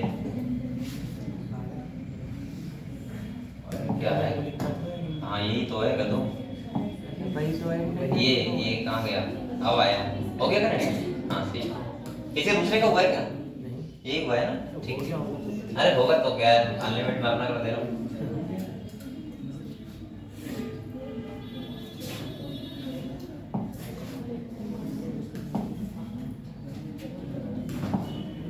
बेटा देखो, कल उस दिन मैंने ये दिखाया था आप लोगों को, मैं एक बार आपको रेफ्लेक्शन दिखा रहा हूँ, उसके बाद ट्रांसपेरेंट, ठीक है। कौन सा वाला था, ये वाला था ना, देखो आराम से बैठ के। और इसको हम समझे ना, रेफ्लेक्शन कैसे होता है पूरा आप समझ में आ जाएगा, ठीक है। एक बार देखो रेप्लिकेशन है, हालांकि मैं आपको दिखाता रहूंगा कि कैसे होता है। DNA is a molecule made up of two strands, twisted around each other in a double helix shape. Each strand is made up of a sequence. देखो ये डीएनए है, ठीक है। अब ये डीएनए कैसा हो गया, हेलिकल फॉर्म से अलग हो गया। अब यहाँ देखो ये क्या है, बेस पेयर, कॉम्प्लीमेंट्री है, सी की जगह जी, ए की जगह टी, टी की जगह ए और जी की जगह सी।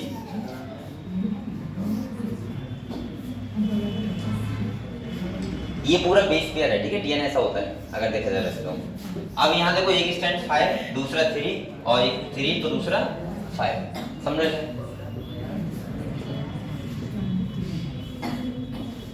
आवाज बढ़ाऊं क्या? यस सर, आवाज सुनना है थोड़ी।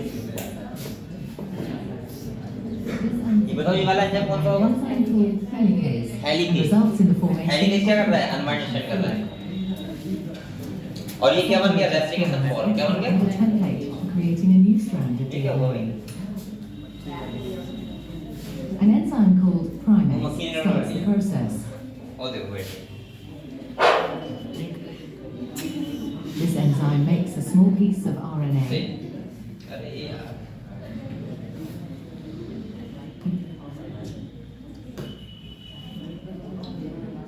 अरे ये फिर बैठ गई यहाँ पे।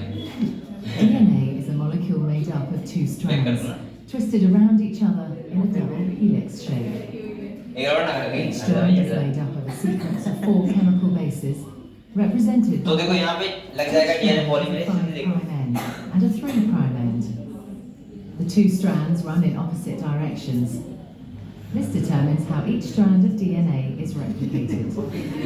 The first step in ये गड़बड़ DNA कर रही है, replication मैं मार is दूंगा to इसको। separate the two strands. This unzipping is done by an enzyme called helicase and results in the formation of the replication fork. बेटा इसी क्या बोलेंगे, रेप्लिकेशन फॉर्म, ठीक है। Strands each provide a अब देखो ये अनबाइंड कर रहा है, क्या पूरा अनबाइंड हुआ है, नहीं ना, अभी खाली चल रहा है बस। और देखो इसके बाद एक एंजाइम, ये कौन सा है, प्राइमेज। The process. अब देखो ये क्या बना रहा है, आरएनए बेसिस आने लगा This था enzyme और ये makes लगते a रहेंगे small ऐसे। piece of अब यहाँ आएगा ये RNA एंजाइम primer. पॉलीमरेज, कौन सा आएगा, ये क्या बन गया, प्राइमर। क्या बन गए, ये प्राइमर लगते रहेंगे और पॉलीमरेज होता रहेगा। अब ये आ गया DNA polymerase. Binds to the primer and will make the new strand of DNA. DNA polymerase can only add DNA bases in one direction, from the 5' end to the 3' कह रहे end. हैं one direction work करता है हमेशा Each 5 new to strands of 3। DNA कौन सा, DNA polymerase. is made continuously. देखो बना रहा है। अब आप लोग बताओ बेटा, इसकी पोलैरिटी 5 to 3 बढ़ रही है तभी तो लीडिंग स्ट्रैंड बन रहा है, कंटिन्यू। लेकिन दूसरा कैसा बनेगा, लैगिंग, क्योंकि 5 to 3 उल्टा पड़ेगा। देखो अब यहाँ छोटे लगेंगे, because it runs in the opposite direction. The DNA polymerase can therefore only make this strand in a series of small chunks called Okazaki fragments. इनको बोलते हैं ओकाजाकी फ्रेगमेंट्स, ठीक है। अभी देखो ऐसे लगते रहेंगे, इधर से उल्टे लग रहा है, देखो Started with an इधर से उल्टे, primer. देखो लग गए। अभी बाद में जुड़ जाएंगे और दोनों स्ट्रैंड बन जाएंगे। DNA polymerase then adds a short row of DNA bases in a 5' to 3' direction.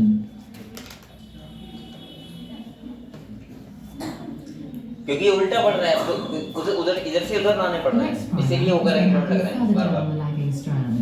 ऐसे। और वो वाला कैसा था, उधर से इधर पड़ रहा था 5 to 3। Is then made, and the process is repeated. समझ गए, उसमें उल्टा काम करना पड़ रहा है इस Once the स्टैंड new पे। DNA has been made, the enzyme exonuclease removes all the RNA primers from both strands of DNA. Another DNA polymerase enzyme then fills in the gaps that are left behind with DNA.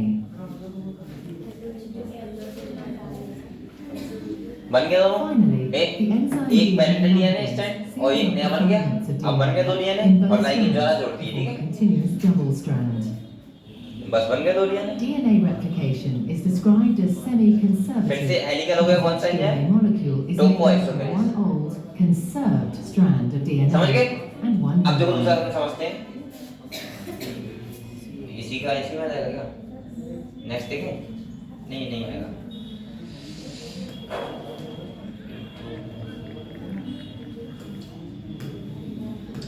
अब translation दिखा रहा हूँ आपको, जो अभी समझा रहा हूँ, ठीक है। आप लोग बताओ ट्रांसलेशन पहले क्या होगा, सब क्लियर है आपको, अभी बताया था, भूल गए क्या। 3 यूनिट होंगे ट्रांसलेशन यूनिट, इसके बाद इनिशिएशन, इलोंगेशन और टर्मिनेशन एमआरएनए बनेगा, फिर क्या होगा, स्प्लाइसिंग होगा, ये सब देखते हैं। ये आ जाएगा कहीं, अरे एनिमेशन इसका होगा,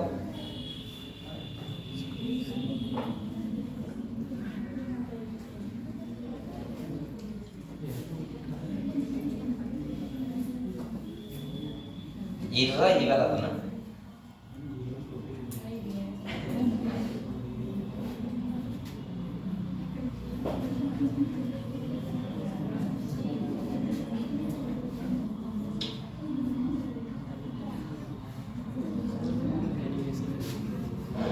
एनिमेशन देखो, ये पूरे दिखा दूं, ये इसमें दोनों आ जाएंगे। हाँ? ये देखो बेटा एक बार है, आप लोग बोलो मत खाली, बस बना नहीं दिखाऊंगा, ध्यान देना है, आप लोग पढ़ते रहना, ठीक है, क्या लिखा हुआ है, सब लोग पढ़ना, अगर कोई बोला पढ़ जाओ, बंद कर दूंगा तुम Here is a cell, ये the सेल है। basic unit of all living tissue. In most human cells, there is a structure called the nucleus. Nucleus हो गया, The nucleus contains the genome. न्यूक्लियस के अंदर क्या होते हैं, In chromosome. humans, the genome is split between 23 pairs of chromosome आ गए। chromosomes. अब क्या होगा, क्रोमैटिन मटेरियल, Each chromosome देखो contains ऐसा होता है one strand chromosome, of DNA, देख लो आराम से। tightly packaged. अब इसको around निकाला हमने तो क्या होगा, एक्स्ट्रा प्रोटीन बताया था आपको, डीएनए पैकेजिंग, और डीएनए इसके साथ लिपटा है, Within the DNA are sections. इसको क्या called बोलेंगे, genes. इनको न्यूक्लियोसोम, इसको समझ These गए। genes contain the instructions. अब for ये क्या होगा, making डी, proteins. 2 डीएनए और इसके एक सेगमेंट क्या बोलते हैं, gene. When a gene is switched on, an enzyme called RNA अब ध्यान से सुनना, पूरा polymerase process बता attaches रहे to the हैं। start of the gene. It देखो moves along RNA the polymerase क्या कर रहा है, अनवाइंड कर रहा है स्ट्रैंड को, messenger इसका मतलब क्या RNA हो रहा है, free transcription. bases in the nucleus. The DNA code determines. अब बताओ ये एक स्ट्रैंड कर रहा है ना, bases are added कौन सा to होगा the ये messenger टेम्पलेट, RNA. और ये क्या बन रहा है, mRNA.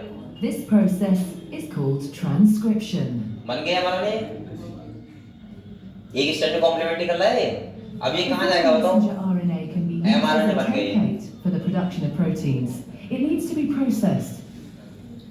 This involves removing and adding sections of RNA. इसने क्या किया, इंट्रॉन को हटा दिया, एक्सॉन को The messenger जोड़ दिया। RNA then moves out of the nucleus अब ये देखो into the कहाँ गया, cytoplasm. न्यूक्लियस के बाहर साइटोप्लाज्म में। और ये कैसा आरएनए है, एमआरएनए। और ये कहाँ जाएगा, राइबोसोम के Protein pass. factories in the cytoplasm देखो आगे and राइबोसोम है। ribosomes bind to the messenger RNA. अब ये मैसेंजर आरएनए ऐसे बैंड होता है The न्यूक्लियस से, ribosome तो हम यही तो बना रहे थे अभी messenger तक। RNA. अब ये क्या आ रहा है, टीआरएनए, क्या आ रहा है, Of amino acids. टीआरएनए। देखो There are 20 different types of amino acid. Transfer RNA molecules carry the इसका काम amino क्या होता है acids बेटा, to the हमारे शुरू लेके ribosome. आना, ठीक है, ढूंढ के कौन सा है। The messenger RNA is read 3 अब देखो bases इसके at a पास आ रहा है, time. एंटीकोडॉन बन रहा है और ये जा रहा As है, each मतलब इसके shift is कोडॉन से read, एंटीकोडॉन a बना के transfer RNA delivers the corresponding amino acid. ऐसे होता है। और देखो पेप्टाइड जुड़ रहा This है, is added to a तो जो growing सीक्वेंस chain of इसमें amino है हमारे में acids. वही ये लेके आ रहा है, और वही हमारे सिर को एक चैन बना रहा है। ये क्या बन रहा है, प्रोटीन। यही तो प्रोटीन बन रहा है। अगर समझो एक नाइट्रोजन एक्सचेंज हो जाए The chain तो ये पूरा चेंज नहीं हो जाएगा protein, collects 3D shape to form the protein. बन गया प्रोटीन। बस ऐसे बनता है प्रोटीन, समझ गए। तो एक पूरा प्रोसेस होता है जो कहीं बड़ा होता है, लेकिन आप लोग अभी कहाँ पे हो, ट्रांसक्रिप्शन पे। हम लोग ट्रांसक्रिप्शन में पढ़ेंगे ठीक है कैसा होता है। तो अभी तक मैं आपको क्या समझा रहा था, देखो मैं आपको ये समझा रहा था बेटा,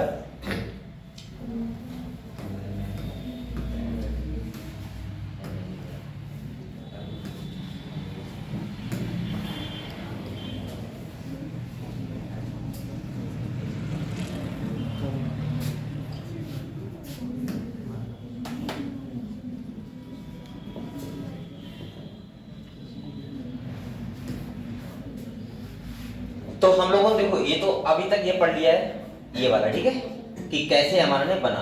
अब बेटा आप लोग बताओ, मैंने कहा था डी अगर यूकैरियोटिक सेल है तो एक्स्ट्रा प्रोसेस होगा और प्रोकैरियोटिक है तो नहीं होगा। अब अगर यूकैरियोटिक सेल है, कौन सेल है, यूकैरियोटिक सेल है, तो बताओ क्या होगा ये। अब ये बताओ बेटा, यहाँ देखो, ये समझ लो आप लोग,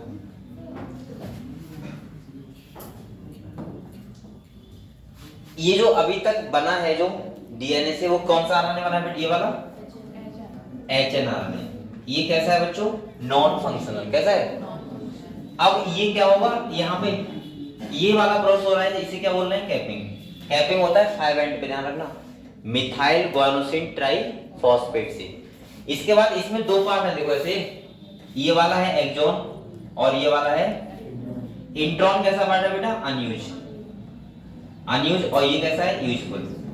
तो हमें इंट्रॉन को हटाना है और एक्सॉन को, इसको बोलते हैं स्प्लाइसिंग, आरएनए स्प्लाइसिंग, समझ गए। और इसके बाद हम क्या कर देंगे, पॉलीएडेनेशन कर देंगे, मतलब टेलिंग कर देंगे। अब ये जो बना है ये वाला, इसे बोलेंगे एमआरएनए। अब ये कहाँ जाएगा, साइटोप्लाज्म में, किसके लिए, प्रोटीन बनाने के लिए, समझ गए, ठीक है। तो देखो यहाँ पे यही सब लिखा हुआ है, पढ़ लेते हैं।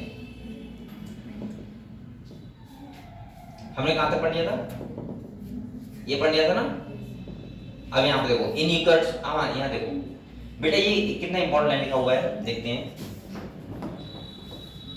यहाँ कह रहा है इन बैक्टीरिया, सही है, कह रहा है in bacteria the mRNA does not require any processing. Bacteria में कोई भी प्रोसेसिंग की जरूरत, वहां न्यूक्लियस ही नहीं होता। पहली बात तो डीएनए से एमआरएनए बना, तुरंत क्या बनता है, प्रोटीन। कह रहे हैं to become active and also since transcription and translation take place in the same compartment, bacteria no separation of cytosol and nucleus. यानी कि बैक्टीरिया के पास ऐसा कुछ नहीं होता कि न्यूक्लियस ये है, साइटोप्लाज्म ये है, उसके पास एक ही कंपार्टमेंट होता है। अगले कह रहा है बेटा, many time the translation can begin much before the mRNA is fully transcript. अब ये कह रहा है कि अगर बैक्टीरिया नहीं है और वो क्या है, यूकैरियोटिक सेल है, तो क्या प्रोसेस होंगी, और सारी प्रोसेस होंगी, पढ़ेंगे हम लोग। कह रहा है consolidated transcription and translation can be coupled. कैसा होता है ये, यहां इस तरह बहुत बार क्वेश्चन पूछ सकता है। कहता है बताओ प्रोकैरियोटिक सेल में ट्रांसक्रिप्शन ट्रांसलेशन कैसा प्रोसेस है, तो कैसा प्रोसेस है, कपल्ड प्रोसेस, मतलब साथ साथ होने वाला प्रोसेस है। लेकिन यूकैरियोटिक में ऐसा नहीं होता है। ये वही हिसाब हो गया ना, जब हम दाल बनाते हैं, दाल बनती है घर में, पता है ना, लड़कियों को सबने बनाई होगी। तो हम लोग कैसे बनाते हो बताओ, अरे कैसे बनाते हो, पूछ नहीं रहा हूँ, बना के दिखाओ। मतलब आप दाल बनाते हो, जैसे बनाते हो, दाल बना के तुरंत खा लेते हो ना, हाँ ठीक है, वो घर ही खा लेते हैं सब, ठीक है। चलो खा लिया।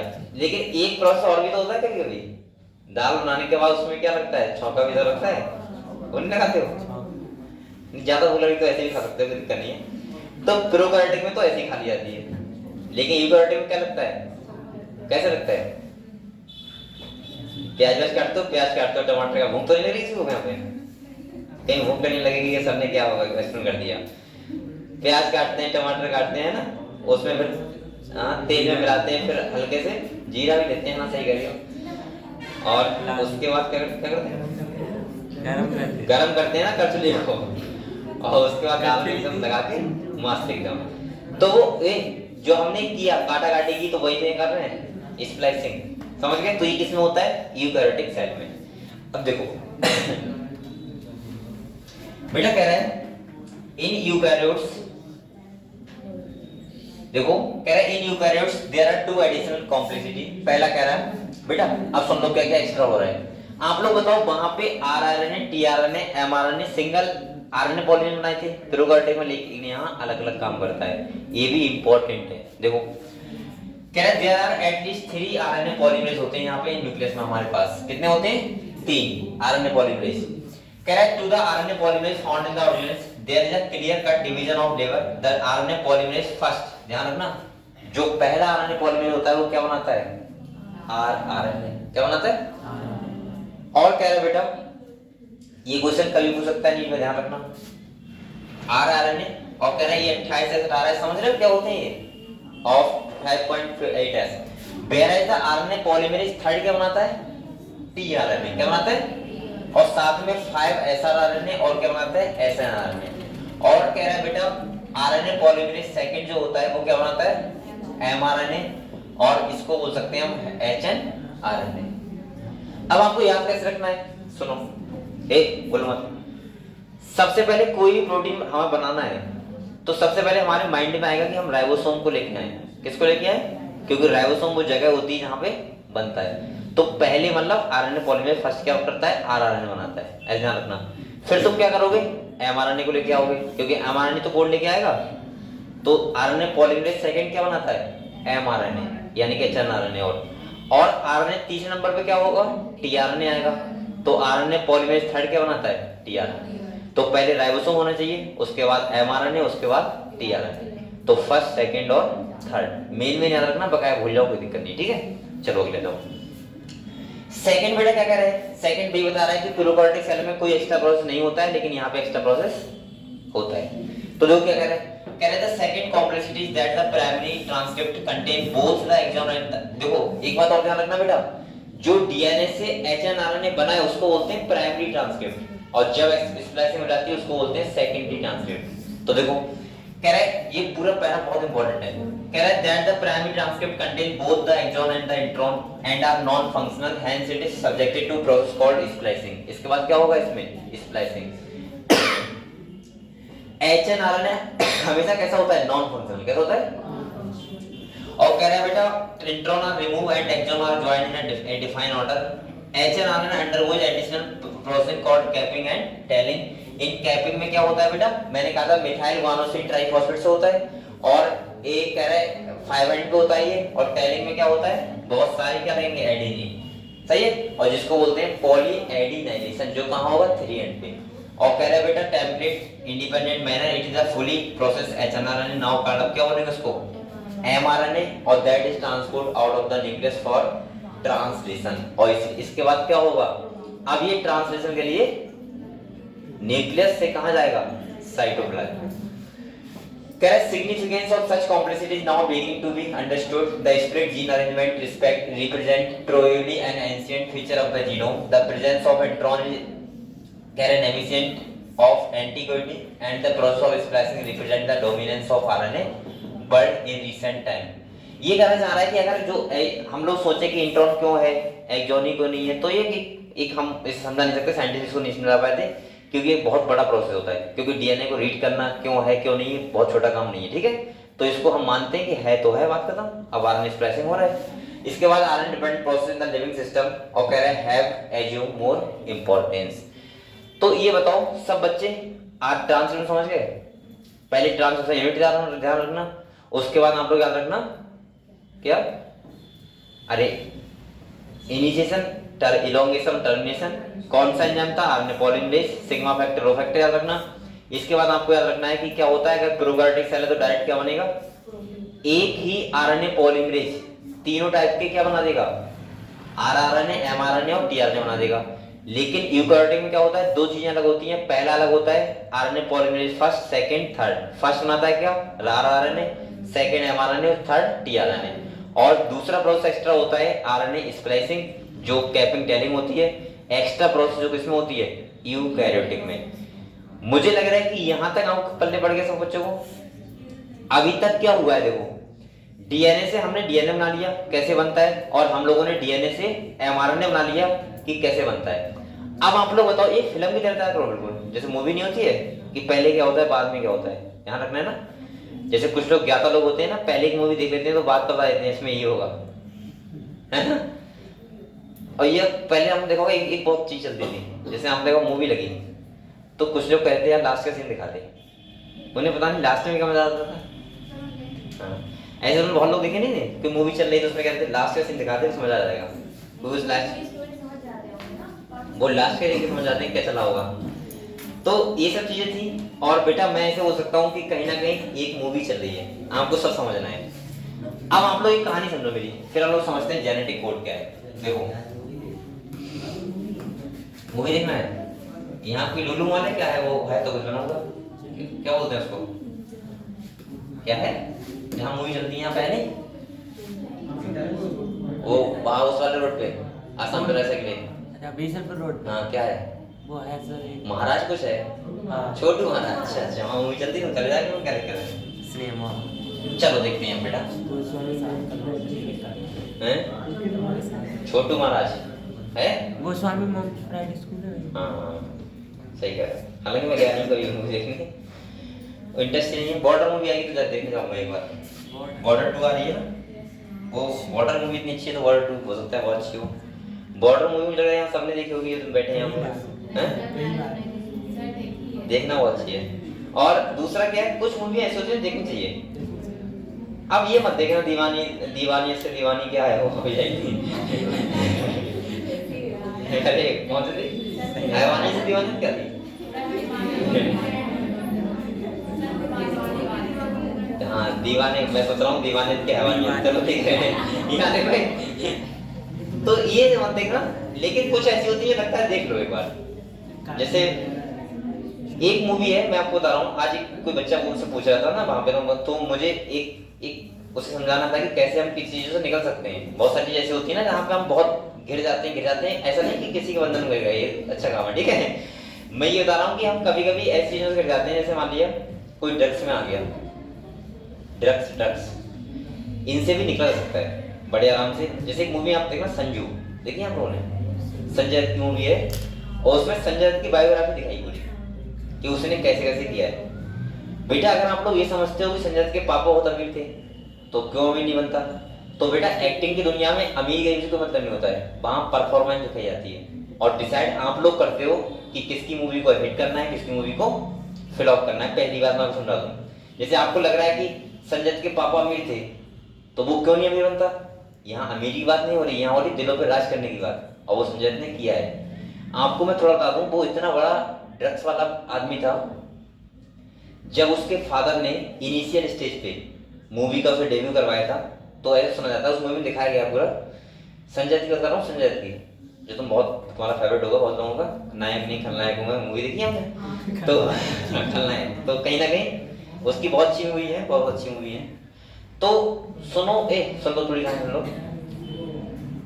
जब उसकी फर्स्ट मूवी का सोचो, किसी की फर्स्ट मूवी का वो चल रहा हो, जिसमें पहली मूवी का वो होता नहीं जो लोग करते हैं दिखाते हैं, हाँ जो भी होता है, उस टाइम पे वो बाहर बैठ के ड्रग्स ले रहा था, इतना बड़ा इसने किया था। किसी के फादर को कितनी टेंशन होगी कि इतना बड़ा नाम उसके फादर का, सही है, वो मूवी डायरेक्टर थे, और सोचो उसके बेटा ऐसा हो।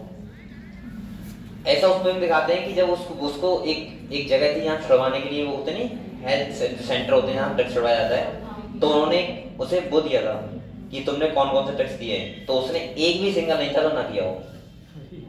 सोचो वहां से जहाँ छोड़ के आए थे वो 300-400 किलोमीटर दूर था, वहां से पैदल भाग के आया, कोई रुपए नहीं थे उसके पास घर पे ड्रग्स लेने, इतना बड़ा ड्रग्स। और बेटा जब वो वहां से बाहर निकला तो पता है आपको संजय दत्त का बड़ा नाम है। तो मुझे लगता है ऐसे मूवी देखना चाहिए कि हम पता लगे हम क्या करने के बाद भी हम कुछ अचीव कर सकते हैं। और ये नहीं कि वो अमीर था बेटा, इसीलिए उसने एक्टिंग के दम पे अपने ये सब हासिल किया है, ऐसे नहीं किया खाली मजे मजे में। और तो मुझे लगता है कुछ चीजें देखनी चाहिए और कुछ नहीं देखनी चाहिए। अब तुम कहोगे सर ये देख लो ये बात तो मैं तो नहीं देखूंगा, साफ बात है। तो कुछ मूवी ऐसी है जो नहीं देखनी चाहिए, बिल्कुल नहीं देखनी चाहिए। ये आपसे कहे कि फूल और कांटे देख लो, क्या फायदा उसका देखने से भाई, वो तो एक अजीब चीज हो गई ना। ये कोई कहे दिल मूवी देख लो, क्यों देखो, उसमें क्या कभी कोई स्टोरी बनाई होगी बिल्कुल नहीं, और वो हम देखें। हाँ कुछ देखनी चाहिए, एम एस धोनी मैं कहता हूँ देखो, क्या दिक्कत है उसमें देखने, उसमें पता लगता है कि रियल लाइफ में कितना इंस्पिरेशन मिलती है हमें, कैसे एक आदमी बहुत बड़ा बन सकता है, वो चीजें ठीक है। तो ऐसी देखनी चाहिए और नहीं ज्यादा नहीं। चलो इधर देखते हैं। तो मूवी यहाँ पे कौन चल रही थी वो समझते हैं हम लोग। यहाँ देखो हम लोगों ने बेटा एक बार समझ लो जल्दी से, फिर हम लोग ये पढ़ेंगे जेनेटिक कोड समझते हैं।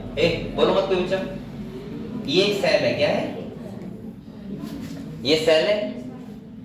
आप लोग बताओ ये क्या, इसमें क्या है, डीएनए है, न्यूक्लियस के अंदर क्या है, डीएनए है। अब आप लोग क्यों बातें कर रहे हो, देख लो डीएनए का आपको बताया क्या है, नाइट्रोजनस बेस सीक्वेंस क्या है बेटा। आपको बताया साइटोप्लाज्म में क्या है, अमीनो एसिड क्या है, ये क्या है अमीनो एसिड। अगर आपको ये भी नहीं पता है कि अमीनो एसिड क्या होता है, तो बहुत बार जो अमीनो एसिड होते हैं एक प्रोटीन की चेन में अमीनो एसिड जुड़ते हैं, ठीक है। 20 टाइप के अमीनो एसिड की चेन से, वो 20 टाइप के अमीनो एसिड से लाखों प्रकार की प्रोटीन बनती है। और अमीनो एसिड की चेन क्या होती है, प्रोटीन। भाई चेन ऑफ अमीनो एसिड क्या बोलोगे, जैसे हम लोग चेन ऑफ पॉलीपेप्टाइड क्या बोलते हैं, डीएनए, ऐसे चेन ऑफ अमीनो एसिड क्या बोल देंगे, प्रोटीन। ये कितने टाइप के हैं, 20 टाइप के। आप ध्यान रखना बेटा, ये एमआरएनए आया, क्या आया, एमआरएनए किसको कोड कर लिया है, डीएनए के सीक्वेंस को, कि भाई ये सीक्वेंस है डीएनए पे और ये मैं ले आया। अब ध्यान सुनना, मान लो यहाँ पे एडेनिन थाइमिन तो नहीं हो सकता ना, यूरेसिल होगा। ये एमआरएनए है, यहाँ क्या है, अब मैं थाइमिन भी लिख रहा हूँ। यहाँ देखो ये एमआरएनए है, यहाँ adenine guanine cytosine uracil, adenine guanine cytosine, ये लेके आए हैं बेटा। समझ लो बहुत इंपॉर्टेंट, समझ नहीं आएगा आपको वैसे, ये लेके आया। अब यहाँ पे देखो एक बात ध्यान रखना हमेशा, इसके 3 नाइट्रोजन बेस बिल्कुल एक सीक्वेंस में बनाते हैं एक कोडॉन। क्या बनाते हैं, एक कोडॉन। जैसे मान लो ये कोडॉन है, ये भी क्या है, कोडॉन। और बेटा आप लोग बताओ ये नंबर 1 का कोडॉन है, तो ये नंबर 2 का है। अब आपको पता होना चाहिए कि 20 टाइप के अमीनो एसिड जो होते हैं इनका कोडॉन स्पेसिफिक होते हैं।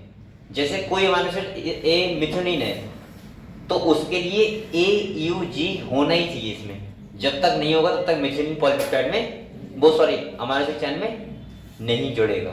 ये बात समझे आप लोग, जब तक नहीं आएगा। अब आप लोग बताओ, अब ये कोडॉन मान लो इस वाले का यहाँ पे है ये वाला, और इस वाले का कहाँ पे है ये वाला।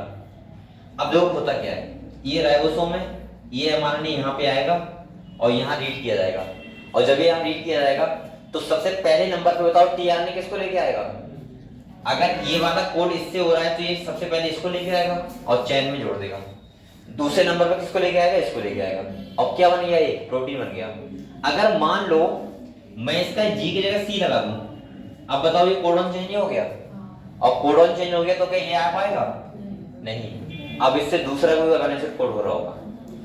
समझ गए क्या ख्याल होता है पूरा। तो सबसे पहले हम लोग समझते हैं कोडॉन के बारे में। किसके बारे में, कोडॉन।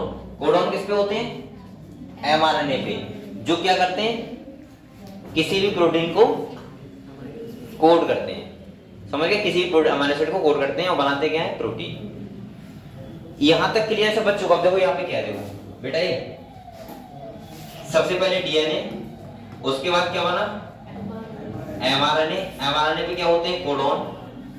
कोडॉन को एंटीकोडॉन कौन बनाता है, टीआरएनए। और टीआरएनए किसको लेकर आता है, अमीनो एसिड को। और अमीनो एसिड की चेन ही तो होती है प्रोटीन। ये पूरा खेल है। तो हम समझ रहे हैं कोडॉन के बारे में। किसके बारे में, समझे। तो देखो बेटा यहाँ पे देखो आप लोग, अगर मैं कोडॉन की बात करूं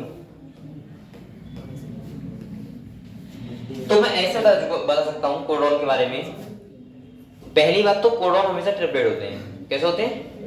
अगर अच्छा मैं एक बात बताऊं आपको, यहां देखो आपको,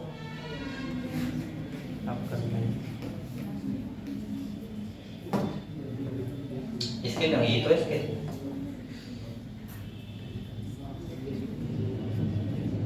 कितने सेंटीमीटर ले लें?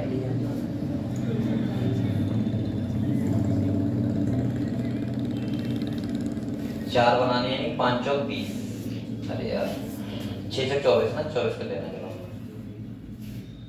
ये हो गया। अरे ये मुड़ेगी नहीं। हाँ ऐसे हम लोग कर देते ना पहले। अरे छोटी कर दी। छोटी हो जाएगी? नहीं हो रही। सही तो है, यहीं से मिलेगा। लेकिन 24 अब कैसे आ जाएगा भाई? ये आएगा, मान लेते हैं चलो 4 चौक 16। 16 ठीक है। सर जी एक और करते तो बता। अरे सही है, कोई दिक्कत नहीं।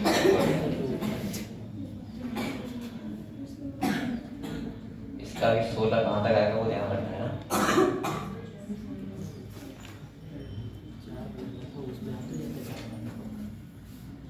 अरे यार ये कहाँ तक है? चलो कोई बात नहीं। सर वो उससे भी तो बन जाता है। किससे बन जाता है? अरे मैं तो इसे बनाऊंगा। अरे क्या हो रहा है? अरे यार गड़बड़ हो रहा है। किस पे? ये हटा बच। सही क्या है तुम लोग? खाली गड़बड़ कर रहे हैं देर से। इससे ये हो जाएगा ना? हाँ ये सबसे अच्छा है। कितने डालने? सही है। इंसर्ट बड़ा कैसे जाएगा? बड़ा नहीं होगा, ये तो प्रॉब्लम है। जूम कर दीजिए Direct। सर जी, जूम कर दीजिए इसे। हाँ सही है सर, ये दिख रहे हैं। हाँ हाँ हाँ हाँ हाँ। बेटा आप लोग ये देखो पहले। अब यहाँ पे ये क्या आ गया है? हाँ सही। अब देखो, अब सही है। ये बन गए। एक मैं टेबल बना रहा हूँ और मैं आपको बता रहा हूँ कोडॉन कैसे बन सकते हैं। ठीक है, आप लोग मुझे खाली इतना बताओ पहले, बच्चों इतना बताओ, मेरे पास आरएनए के पास नाइट्रोजन बेस कितने होंगे? 4 ही तो होंगे। या तो हो सकता है एडेनिन,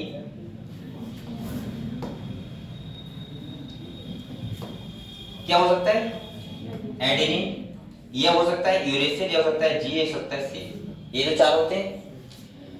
आप लोग बताओ बेटे, बोलो मत, यहाँ देखो, अगर मैं 4 नाइट्रोजन बेस हैं, उनको मैं कितना भी उधर घुमाऊं तो कितने कोडॉन बन सकते हैं? बन सकते हो आप? बन सकते हैं 64। कितने बन सकते हैं? 64। चाहे आप इसको इधर कर लो, चाहे इसको इधर कर लो, चाहे इसको, लेकिन 3-3 में करना है। कितने में करना है? 3-3 में। तो यहाँ देखो पहले आप लोग, इसको हम लोग कैसे बनाते हैं? कोडॉन हमेशा होते हैं ट्रिपलेट। कैसे होते हैं? कोडॉन होते हैं ट्रिपलेट। ट्रिपलेट में समझते हो? 3-3 का सीक्वेंस होगा। अगर मैं आपको बनाने का तरीका बताऊं तो कैसे बनते हैं कोडॉन, ये हालांकि टेबल नहीं होगी आपके उसमें। आप लोग क्या लिखना है? पहले लिखना है फर्स्ट लेटर, तो यहाँ पे लिखना है यू सी ए जी। सही है? ऐसे यहाँ पे लिखना है यू सी ए जी। इसको बोलते हैं यू कैग। अगर आप इसमें भूल जाओ तो ध्यान रखना, यू कैग, यानी कि यू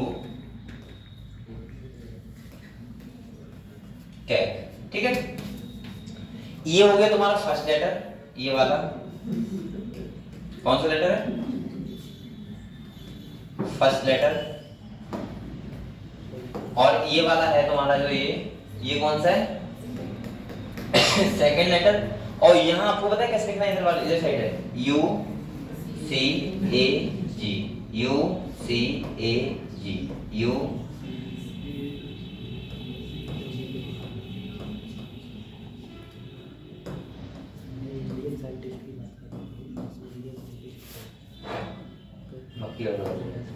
यहाँ देखो, ये लिख लिया आप लोगों ने यू सी ए जी। अब आपको देखो कैसे बनाना है। ये हो गया तुम्हारा थर्ड लेटर। कौन सा हो गया? ये। तो मैंने आपको बताया था कोडॉन कैसे होते हैं, ट्रिपलेट होते हैं। अब देखो यहां अगर मुझे ये पहला देखो क्या बनेगा। अगर यहां देखें तो यहां देखो आप लोग, इसे पहला देखो फर्स्ट लेटर इधर से लेना है, सेकंड वाला से थर्ड वाला से, तो पहला क्या बनेगा बताओ, यू यू यू, ये तो बनेगा पहला गुणन, समझ गए। दूसरा क्या बनाऊं, क्या बनेगा, U U C, U U A और यू यू जी, ये चार गुणन बन गए आपके। ऐसे अगर बनाओगे तो टोटल कितने बनेंगे, 64। कितने बनेंगे, जैसे मान लो मैं इसका बना रहा हूं, बताओ यहाँ क्या आएगा, ए सी यू, समझे बात को, समझे समझे। दूसरा बनाऊंगा तो क्या बनेगा, ए सी सी, ऐसे ए सी यू, वो सॉरी यहाँ ए और ए सी जी, ऐसे बनेंगे। ऐसे मैं इसका बनाऊं तो क्या बनेगा बताओ, जी जी यू जी जी सी जी जी ए और जी जी जी। ऐसे का कोड बनाओगे तो कितने बनेंगे, 64। अब आप लोग एक करके मुझे बताओ, अगर मान लो मेरे पास लेटर कितने होते हैं, 4 ही तो होते हैं नाइट्रोजन बेस। कौन कौन से, एडेनिन, गुआनिन, यूरेसिल और साइटोसिन। आप लोग कोई से 3 कॉम्बिनेशन मुझे बताओ, कोई से बता दो इधर उधर घुमा फिरा के, क्योंकि डीएनए का सीक्वेंस उसमें कोई से आ सकते हैं। मैं यही तो कहता हूँ कोई से तो आ जाएंगे।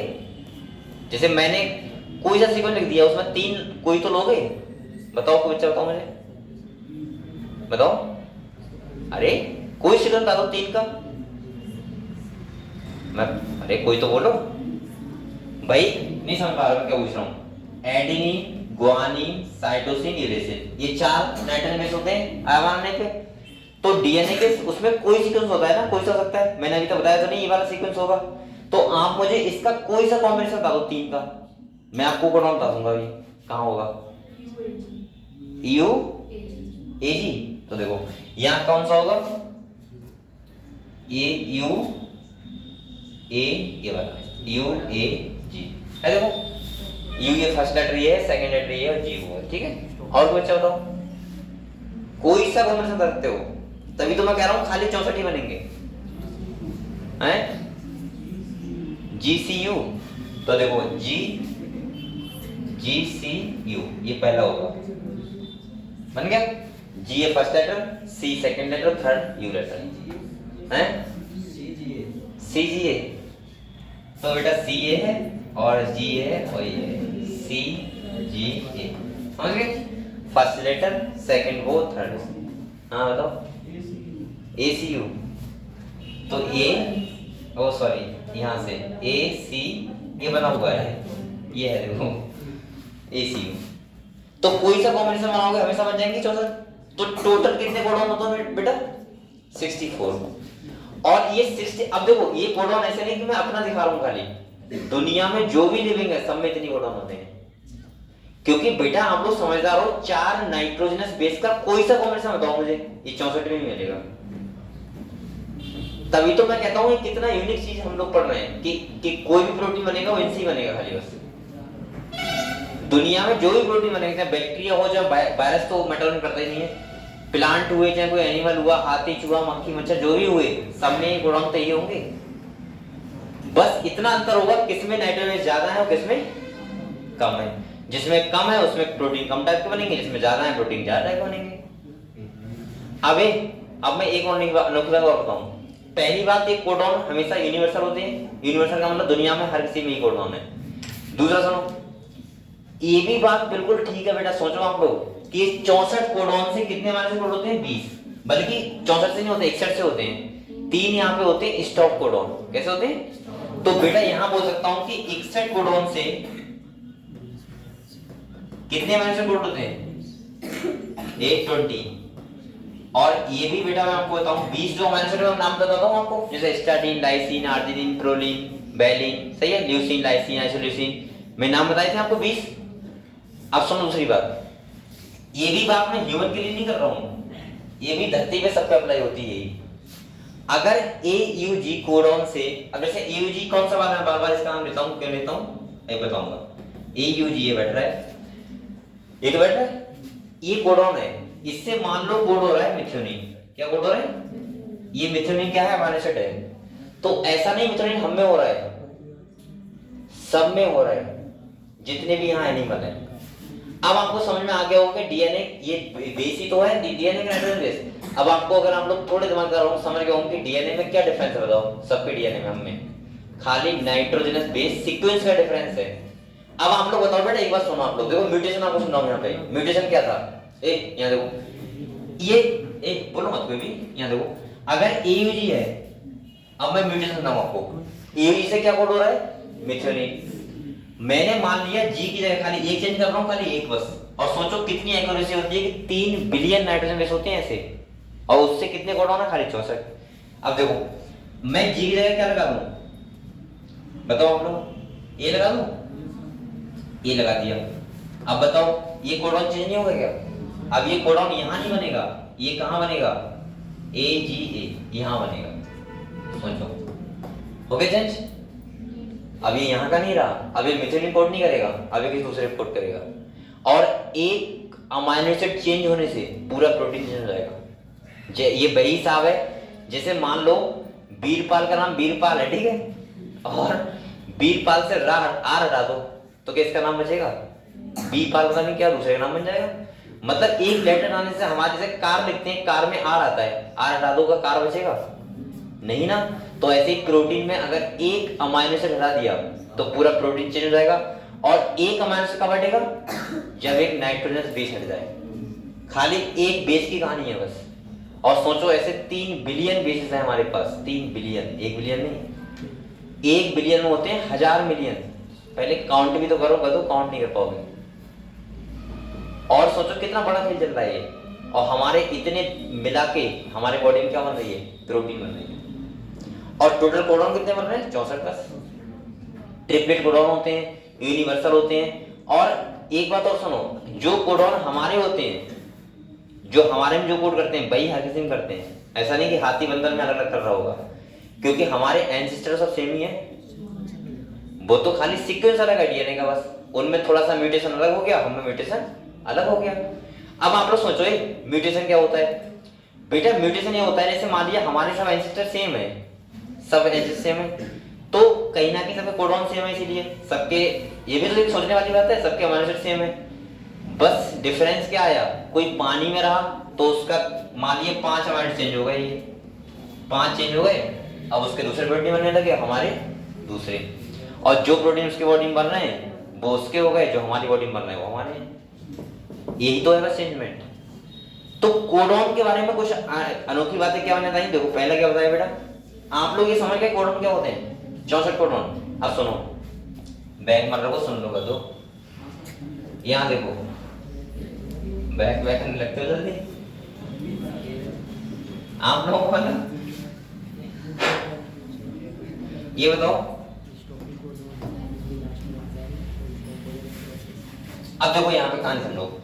जैसे अगर हम कोडॉन की बात करें,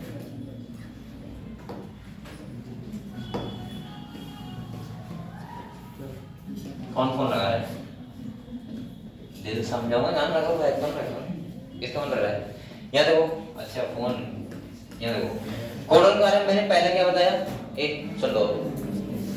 टोटल जो कोडॉन होते हैं कितने होते हैं, 64, ठीक है। इसमें बेटा कोड अमाइनो एसिड कितने करते हैं, 61 कोडॉन कितने करते हैं, तो कोड करते हैं जो अमाइनो एसिड को कितने करते हैं, 61 कोडॉन 61। 3 यहाँ पे होते हैं स्टॉप कोडॉन। अब बेटा ये स्टॉप कोडॉन का मतलब क्या है, ट्रांसक्रिप्शन को स्टॉप करने वाले। जैसे एमआरएनए में कोडॉन आएंगे, वहीं से जो हम कह रहे हैं टर्मिनेटर रीजन पे ही तो होंगे स्टॉप कोडॉन। जब ये होंगे वहीं चेन अलग, क्योंकि स्टॉप कोडॉन का कोई भी अमाइनो एसिड, और जो अमाइनो एसिड नहीं आएगा चेन वहीं टूट जाएगी। देखो कौन कौन से होते हैं, एक होता है UAA, एक UAG और एक U। इसका मतलब, अब इसका मैंने बताया था ना, इसका मतलब है ऐसे ध्यान रखना, उल्लू आया आया, उल्लू है जो वो आया आया। अब उल्लू एक बार गया और एक बार फिर आया, तो उल्लू गया आया, उल्लू आया गया। तो देखो उल्लू आया गया, उल्लू गया आया, सही। तो इसी 3 स्टॉप कोडॉन है, UA, UAG और UGA। उल्लू आया आया, उल्लू आया गया, उल्लू गया आया, हो गया, सही है। इसके बाद स्टार्टिंग कोडॉन मैंने क्या बताया था, एक होता है, ये होता है स्टार्टिंग कोडॉन, जिसे बोलते हैं AUG। जो बार बार नाम मिला था, क्यों ले रहा था, क्योंकि ये स्टार्टिंग कोडॉन होता है। कैसा होता है, स्टार्ट इसका डबल फंक्शन नीट में क्वेश्चन आ चुका है अगर काट ये डबल क्वेश्चन इसका डबल फंक्शन क्या होता है ये स्टार्ट भी करता है और दूसरा ये कोड भी करता है मिथनिन को। और बेटा अगर आपको बताऊं तो ये कोडॉन कैसे होते हैं यूनिवर्सल होते हैं ये हर किसी के लिए सेम होते हैं ये सब बातें। चलो कोडॉन को फिर शाम को कल पढ़ेंगे। और अगर कोई बच्चा छुट्टी करेगा तो एक बात सुन लो मेरे पहले मेरी बात सुन लो एक बात सुन लो इतने जहाँ बैठे हो सबकी शकल मैंने देख ली ठीक है। अगर कोई छुट्टी क्या करे तो या तो पहले दिन बता दिया करे कि सर हम कल नहीं आएंगे अभी किसी को जाना है कल नहीं आना है बता दो अभी। और दूसरा या वो एक मैसेज टाइप कर सकता है किसी को भेज दिया करो प्रदीप सर को चाहे मेरे पास है देव सर को बता दिया करो कि आज नहीं आ रहा है ठीक है क्योंकि ये थोड़ा जरूरी है क्योंकि यहाँ पे बच्चे कम आते हैं तो आपका बैच बंद हो जाएगा। मैं आपको ये वैसे नहीं बोल रहा हूँ ये रियलिटी बता रहा हूँ और इसमें लॉस सब लोगों का है तो इसीलिए आप लोग छुट्टियां कम करो। और छुट्टियां करते क्यों उसकी वजह तो बताओ मुझे क्या छुट्टी वजह बताओ। कल तो किसी के पास शादी नहीं है दो याद करो मौसम से शादी है बता दो मैं भी आ जाऊंगा पीली की शादी है दावत मैं भी खाऊंगा आगे क्या दिक्कत है। कल किसी की पीली की दावत है